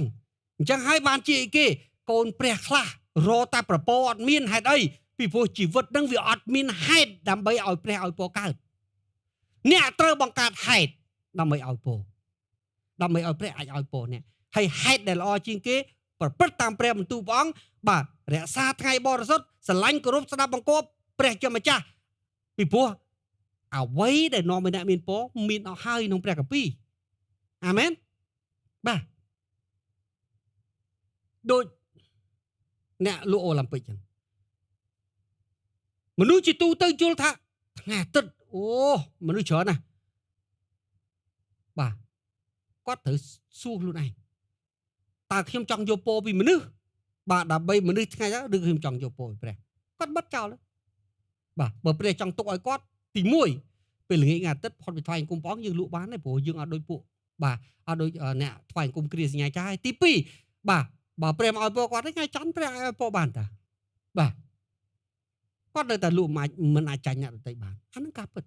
បាទនៅសម័យនេះវាអត់ធូរប៉ុណ្ណឹងឯងលោកអ្នកបងប្អូនថ្វាយអង្គមដល់ព្រឹកល្ងាចឡើងនាំកូនទៅមើលកូនបានថ្ងៃថ្វាយអង្គមដល់ព្រឹកឡើងនាំកូនទៅកំពង់សោមបានបើប៉ុណ្ណឹងហើយមិនអាចស្ដាប់ព្រះបានទៀតយើងមិនដឹងថាត្រូវធ្វើម៉េចទេបាទអាមែនហើយការរក្សាថ្ងៃបរិសុទ្ធមិនមែនតែមកយើងសំបីតែព្រះយេស៊ូវមកធ្វើជាព្រះនឹងធ្វើជាស្ដេចក្នុងរាជ1000ឆ្នាំក៏រក្សាថ្ងៃបរិសុទ្ធដែរហើយបើលោកអ្នកបងប្អូនមិនព្រមរក្សាថ្ងៃបរិសុទ្ធខ្ញុំលើកទឹកចិត្តថាមិនបាច់ចូលលោកអ្នកបងប្អូនមិនអាចចូលបាទរាជ1000ឆ្នាំបានទេពីព្រោះរាជ1000ឆ្នាំមនុស្សទាំងអស់ត្រូវទៅវិហារនៅថ្ងៃបរិសុទ្ធហើយបើអ្នកទៅអត់បានផងអ្នកចូលមិនបានអាមែនអញ្ចឹងនេះគឺជាការពិតទំនុកកំកាំងចំពុក44ប្រែថាម៉េចបាទព្រះយេហូវ៉ាទ្រង់ល្អមានពរហើយអ្នកដែលពឹងជ្រកតោះតែយើងពឹងពាក្យពឹងគឺមានន័យដដែល trust លូកាចំពុក1ខ45អេលីសាបេតនិយាយទៅកាន់នាងម៉ារីថាម៉េចតើនាងម៉ារីបានពរអស្ចារ្យជឿ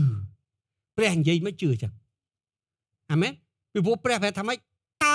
មានស្រីកមុំណាមានអីដែលព្រះធ្វើមិនកើតនៅពេលដែលនាងសួរថាធ្វើម៉េចឲ្យស្រីកមុំមានកូនហើយនាងព្រមជឿអាហ្នឹងឯងត្រឡប់ជាពររបស់នាងអាមែនបាទសុភាសិតចំពុកបាទ16ខ20បាទហើយអ្នកណាដែលទុកចិត្តដល់ព្រះយេហូវ៉ានោះសប្បាយហើយពាក្យសប្បាយបាទគឺប្រើពាក្យ trust បាទបាទពាក្យ bless ហ្នឹងឯងឥឡូវនេះយើងមើលនៅក្នុងរឿងមួយទៀតចោទជាកថាចំពុក28 4-10ខនិយាយពីមូលហេតុដែលនាំឲ្យពរមានពរហើយតាមពិតយើងអធិប្បាយឲ្យយើងគ្រាន់តែយកមករំលឹកទេហេតុអីអ្វីដែលព្រះប្រាប់ខ្ញុំឆ្នាំរៀងរឹសចាប់ផ្ដើមហើយបាទវាទៅបន្តិចម្ដងហើយតាមពិតបើអ្នកតាមព្រះពលីស្រាប់ថាអត់ចម្លែកទេពីព្រោះខ្ញុំបាននិយាយហើយថា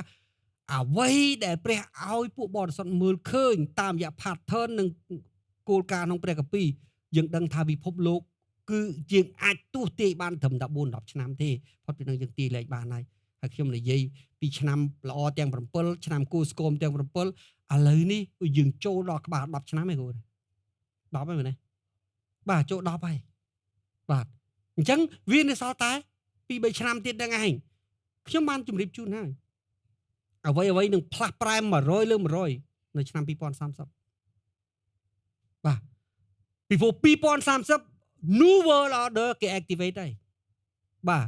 One World Government One World Military One World Finance One World Leadership បាទគឺគេចាប់ផ្ដើម activate ហើយគេដាក់នៅក្នុង agenda នៅក្នុងអង្គការសហប្រជាជាតិជាសាធារណៈបាទខ្ញុំប្រាប់ទៀតផែននេះមិនមែនជារបស់លោកអ្នកទេលោកអ្នកបងមានតែមួយគត់រស់នៅឲ្យបរិសុទ្ធដើម្បីត្រៀមទៅផ្ទះឬរស់នៅបាទតាមអនាធិបតេយ្យហើយរស់នៅក្រោមការគ្រប់គ្រងរបស់អង្គទីគ្រឹះមានតែមួយប៉ុណ្្នឹងឯងបាទហើយខ្ញុំនិយាយឲ្យទៀតប្រយ័ត្នទឹកភ្នែកជូតក្បាលជង្គង់បាទតែបើអ្នករស់ក្នុងជីវិតបរិសុទ្ធវិញមិនថាពិភពលោកនេះនឹងទៅជាអ្វីហើយព្រះក្រមកព្រះសន្យាហើយថាអ្នកដូចជាដើមឈើដែលនៅជិតទឹកបាទបើសិនជាខំប្រឹងស្ដាប់ណាព្រះគម្ពីរប្រាប់ថាខំប្រឹងការស្ដាប់បង្គាប់មិនមែនជារឿងស្រួលទេប្រឹងថ្ងៃអាទិត្យនេះណាមិនចង់ដើរលេងតែត្រូវប្រឹងខ្ញុំត្រូវទៅវិហារសិនទៅអត់10ហូត1អ្នកណាមិនចង់ស៊ីដាច់តែប្រឹងត្រូវដាក់អាមែនបាទស្ដាប់គោរពស្ដាប់បង្គាប់ព្រះអ្នកណាចង់ស្ដាប់បង្គាប់បាទពីព្រោះនិស័យសាច់ឈាមយើងចង់ឲ្យធ្វើបាបប្រឹងដើម្បីស្ដាប់បង្គាប់មានន័យថាអ្នកត្រូវជ្រើសរើសយកព្រះគ្រប់ពេលអ្នកត្រូវធ្វើការសម្រេចចិត្តគ្រប់ពេលព្រះនិយាយមានបន្ទូលថាការស្ដាប់បង្គាប់ព្រះក៏ជាបន្ទុកដែរហេតុអីម៉ាថាយចំពុក11ខ28ប្រាប់អត់ថាម៉េចបើសិនជាការស្ដាប់បង្គាប់មិនមែនជាបន្ទុកព្រះអត់មានប្រើនិយាយប្រើពាក្យយកទេបងថានឹមម៉ាញកាលណាពាក្យថាយកស្រាលធ្ងន់គឺវាជាបន្ទុកសង្កត់លើស្មាយើងឯងតែគ្រាន់ណាបន្ទុកយើងហើយបន្ទុកព្រះវាខុសគ្នាឃើញនៅក្នុងព្រះគម្ពីរម៉ាថាយចំពុក11ខ28ព្រះអង្គនិយាយពីនឹម2នឹមឯងនឹមអញនឹមយើងនឹមព្រះនឹមយើងធ្ងន់បាទហើយបាទมันអាចលីរួចនឹមព្រះស្រាលព្រះអង្គថាឥឡូវឯងចង់លីធ្ងន់ឬចង់លីអាស្រាលបើឯងចង់លីអាស្រាលឯងអត់ធ្ងន់មកអញមកហើយលីអាស្រាលទៅព្រះនិយាយស្រួលតាអញ្ចឹងបានការរស់នៅប្រព្រឹត្តតាមព្រះបន្ទូលព្រះអង្គមិនមែនទៅដោយស្រួលទេមិនមែនទៅដោយស្វ័យប្រវត្តិទេអង់គ្លេសថា automatically អត់ទៅអញ្ចឹងទេគ្រប់ពេលគឺប្រឈមមុខគ្រប់ពេលសម្រេចចិត្តបាទគ្រប់ពេលជ្រើសរើសទៅឬមិនទៅស្ដាប់បង្គាប់ឬមិនស្ដាប់បង្គាប់ចុះចូលឬមិនចុះចូលបាទហើយដូចខ្ញុំប្រាប់លោកអ្នកបងហើយចុះចូលមួយថ្ងៃទទួលពរមួយថ្ងៃស្ដាប់បង្គាប់មួយថ្ងៃទទួលពរមួយថ្ងៃពីព្រោះអ្នកញ៉ាំបាយថ្ងៃហ្នឹងក៏អត់អាចរស់ដល់ថ្ងៃស្អែកដែរអាមែនបាទតែបើសិនជាអ្នកញ៉ាំយូរខែយូរឆ្នាំទៅបាទដោយសារអាហារហ្នឹងអ្នកអាចអត់បាយបាន2 3ថ្ងៃអញ្ចឹងអ្នកស្ដាប់បង្គាប់ក៏ដូចគ្នាអ្នកស្ដាប់បង្គាប់យូរខែយូរឆ្នាំទៅបាទជួនកាលពេលអ្នកធ្លោយទៅធ្វើអីមួយវាអត់ទឹកនឹងវាអត់លិចបាត់ភ្លាមទេយល់ទេតែបើអ្នកឆាប់បិទវានៅទៀតអាមែនអញ្ចឹងបើសិនជាខំប្រឹងស្ដាប់ណាខំប្រឹងស្ដាប់តាមព្រះបន្ទូលបាទអស់ពីចិត្តព្រមទាំងប្រយ័ត្ននិងប្រព្រឹត្តតាមឃើញព្រះប្រើពាក្យធ្ងន់ៗទេខំប្រឹងបាទអស់ពីចិត្តប្រយ័ត្នក្នុងការប្រព្រឹត្តឃើញអត់ព្រះគម្ពីរសកលគ្រប់ទាំងអស់គឺចេញពីឆន្ទៈគ្រប់ទាំងអស់គឺចេញពី commitment គ្រប់ទាំងអស់ចេញពីបាទការចុះចូលស្ដាប់បង្គាប់ដែលអញបង្គាប់នៅថ្ងៃនេះបាទហេតុអីបានบอกពីថ្ងៃនេះពីព្រោះទោះទាំងពោឬបណ្ដាសានៅមានសុពលភាពរាល់ថ្ងៃព្រះយេហូវ៉ាជាព្រះអ្នកឯងទ្រង់នឹងលើកឯងឡើងខ្ពស់លើសជាងអស់ទាំងសះនៅផែនដីនេះអ្នកមានពរលើកឲ្យខ្ពស់លើអស់ទាំងសះមិនលើកឲ្យខ្ពស់លើអស់ទាំងមនុស្សទេ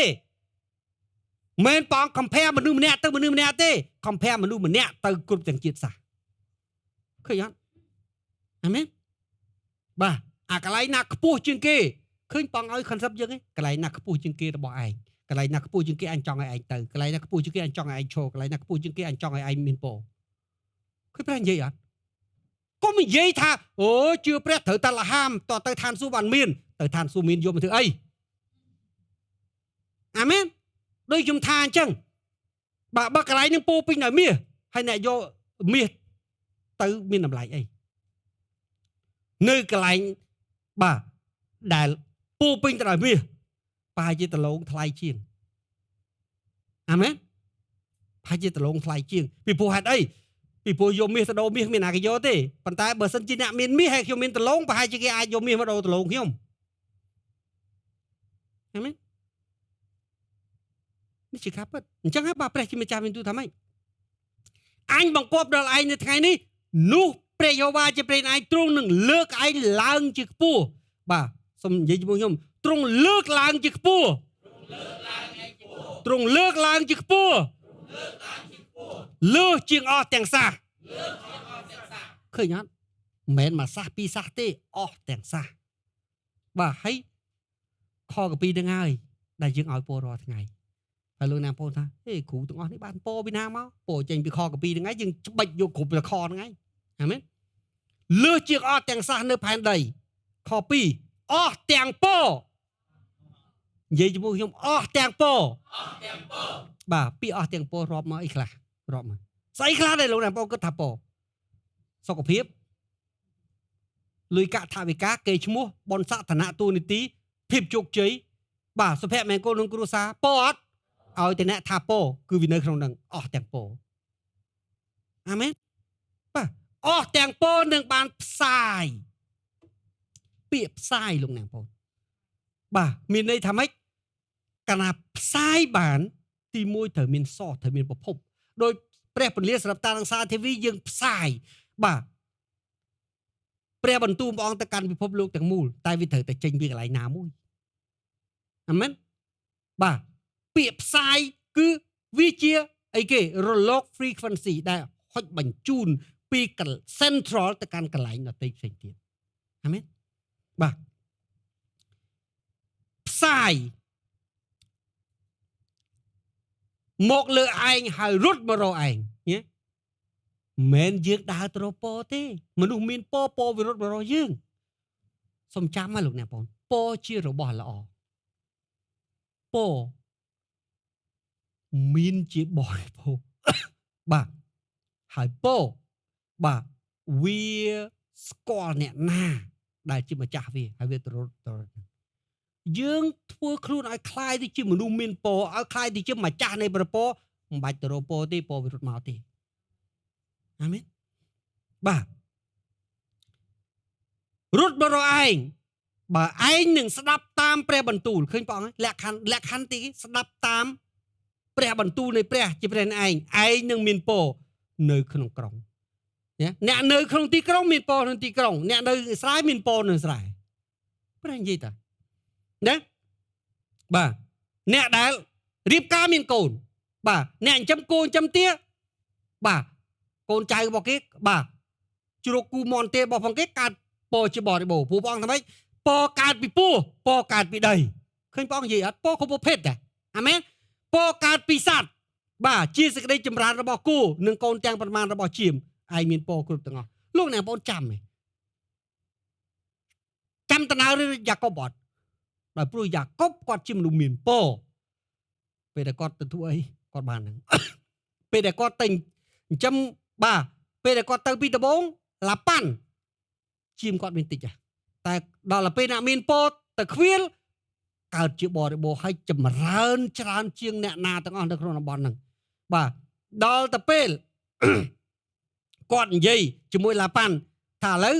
បាទអាណាឆ្នោតជារបស់ខ្ញុំកូនអស់ទៅឆ្នោត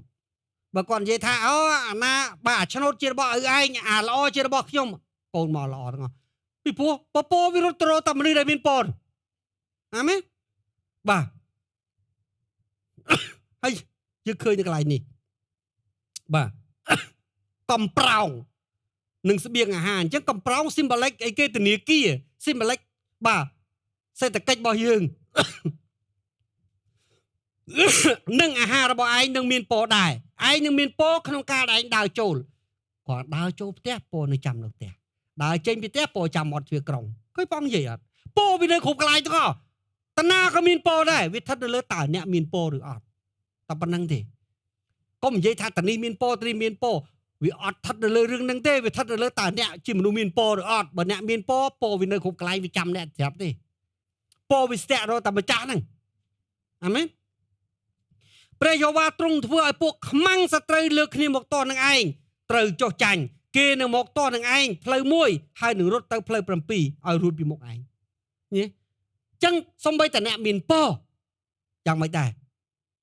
មិនមានត្រឹមសុខភាពទេព្រះនឹងធ្វើឲ្យខ្មាំងសត្រូវបាក់បបខ្លោចខ្លាចហើយបើគេទាស់ឯងមកផ្លូវមួយឯងរត់ទៅផ្លូវ7អញ្ចឹងអ្នកមានពរគឺអញ្ចឹងអាមែន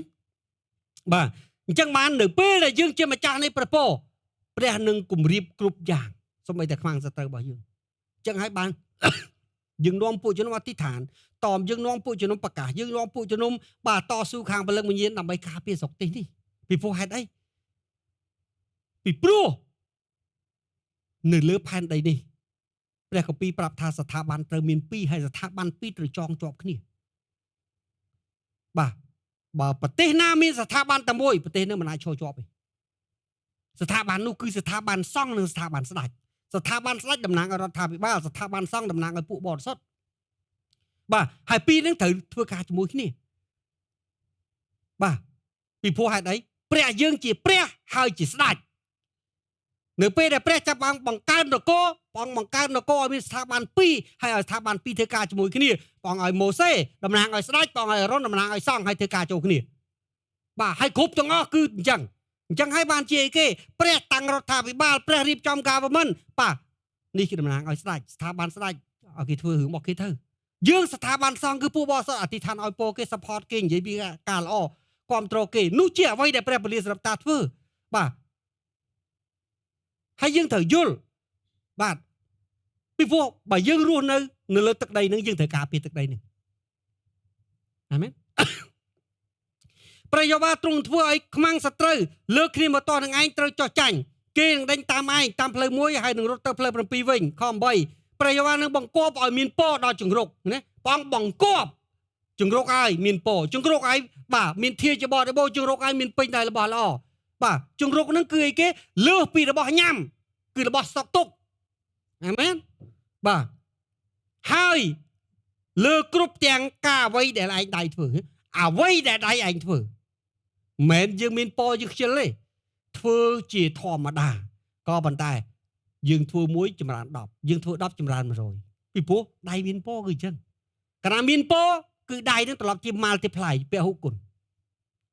អាមែនទ្រង់នឹងប្រទានពរដល់ឯងនៅក្នុងស្រុកដែលព្រះយេហូវ៉ាជាព្រះនៃឯងបាទទ្រង់ប្រទានឲ្យឯងប្រទានមកទ្រង់នឹងតាំងឯងសម្រាប់ជារាជបរិសុទ្ធរបស់ទ្រង់បាទឃើញទេបាទគឺខ្ញុំបានប្រាប់ឲ្យថាពរភ្ជាប់ជាមួយនឹងភាពបរិសុទ្ធដូចជាទ្រង់បានស្បត់នឹងឯងគឺបើឯងកាន់តាមអស់ទាំងបញ្ញត្តិឃើញព្រះអង្គបញ្ជាក់ម្ដងទៀតទេបើឯងកាន់តាមបញ្ញត្តិបាទព្រមបាទជាព្រះនៃឯងព្រមទាំងដើរតាមផ្លូវទ្រង់ផងព្រះបន្ទូលព្រះអត់មានអីជាបាលីបាគូឬសំស្ក្រឹតអីដែលពិបាកនឹងការមិនយល់ទេតែលើកលែងតែចិត្តយើងមិនស្ដាប់គ្រប់ទាំងសាសនៅផែនដីនឹងបានពរព្រះអង្គថាម៉េចព្រះអង្គនឹងឲ្យគីណូតយើងដឹងយើងថាយើងជាមនុស្សមានពរអាមែនបាទគ្រប់ទាំងសាសនៅផែនដីនឹងឃើញថាឯងមានដែរឯងជាអ្នកមានឈ្មោះតាមព្រះនាមព្រះយេហូវ៉ាឃើញហើយគេនឹងកោតខ្លាចដល់ឯងណាបាទព្រះយេហូវ៉ាទ្រង់នឹងចម្រើនឲ្យឯងជាបរិបូរនិយាយមកខ្ញុំជាបរិបូរ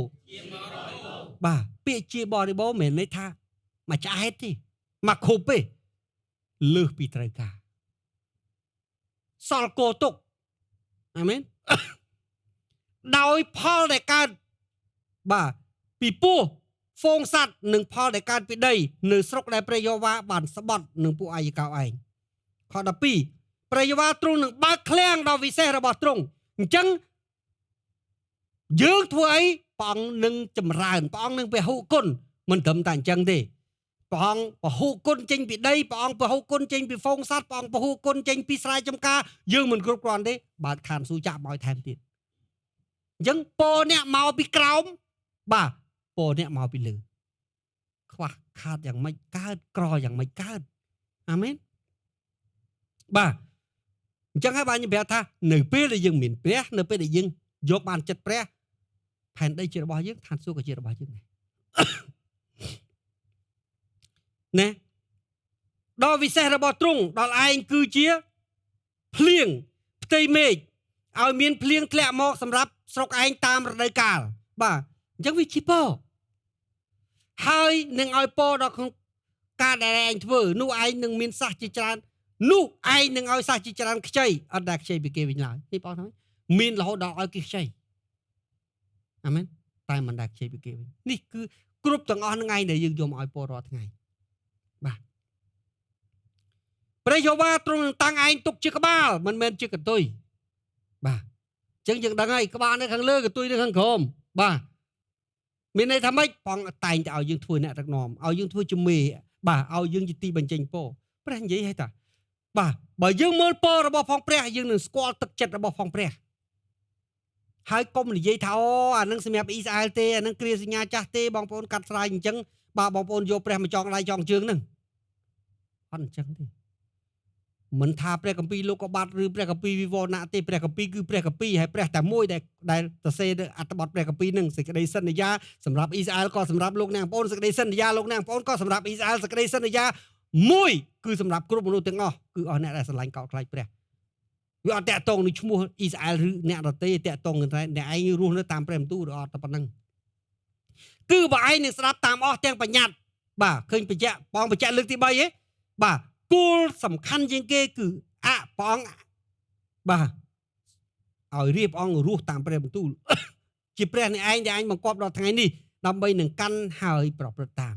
បាទកាន់គឺរក្សាប្រព្រឹត្តតាមគឺយកទៅអនុវត្តក្នុងជីវិតប្រចាំថ្ងៃអត់ងាកទៅខាងស្ដាំឬខាងឆ្វេងមានន័យថាម៉េចបាទមិនមែនកាន់ទៅមើលទៅខាងនេះដូចចំណេញបងទុកម្ដុំសិនទៅខាងនេះមើលទៅកាន់មើលខាងនេះដូចចំណេញបងទុកម្ដុំទៅខាងនេះអានឹងមិនមែនអញ្ចឹងទេបាទមិនមែនកោតខ្លាចព្រះតាមរដូវកាលទេកោតខ្លាចព្រះតាមកលៈទេសៈអត់ទេកោតខ្លាចព្រះក្នុងគ្រប់កលៈទេសៈអាមែននឹងហើយគឺជារាជរបស់ផងព្រះដ៏ចោមម្ចាស់បាទមិញខ្ញុំបាននិយាយហើយថាអំណត់ចាប់ដើមហើយបាទបើអត់មានពរអ្នកអំណាចរស់បានទេអញ្ចឹងហើយបានជាថ្ងៃនេះព្រះបកបឲ្យលោកអ្នកបងប្អូនយល់ដឹងពីតម្លៃនៃព្រះពរសម្លាញ់ព្រះពរហើយរស់នៅដើម្បីឲ្យលោកអ្នកបងប្អូនរស់នៅបាទខ្ញុំនៅតែយកខព្រះគម្ពីរយេរេមៀ 17:7 មកវិញដែរបាទបងថាម៉េចមានពរហើយអ្នកដែលពឹងដល់ព្រះយេហូវ៉ាហើយទុកចិត្តនឹងទ្រង់បាទសួរខ្លួនឯងតើខ្ញុំបានទុកចិត្តព្រះកម្រិតណា trust បាទពាក្យ trust ដូចខ្ញុំឧទាហរណ៍ពេលដែលខ្ញុំរកសាលាកូនខ្ញុំរកល្អបំផុតតើខ្ញុំយកអីទុកចិត្តប៉ុន្តែជាមួយគ្នាមិនគ្រាន់តែរកល្អបំផុតឲ្យទុកចិត្តទេបាទរស់នៅប្រព្រឹត្តបាទតាមព្រះបន្ទូលព្រះអង្គបាទដេញតាមភាពបរិសុទ្ធជំនឿទៅលើព្រះអត់មែនដើម្បីអួតអ្នកដទៃទេមិនមែនដើម្បីអ្នកដទៃមើលឃើញឲ្យអ្នកដទៃសរសើរគឺឲ្យព្រះមើលឃើញឲ្យព្រះសរសើរអាមែនបាទឈប់រស់នៅចង់បង្ហាញប្រាប់អ្នកដទៃទៀតទៅបាទតែរស់នៅដើម្បីបង្ហាញប្រាប់ព្រះថាខ្ញុំជាកូនខ្ញុំជារាជខ្ញុំជាអ្នកដែលចុះចូលស្ដាប់ប្រកបខ្ញុំស័ក្តិសមទទួលពរសូមក្រោកឆ្លាំងបាទ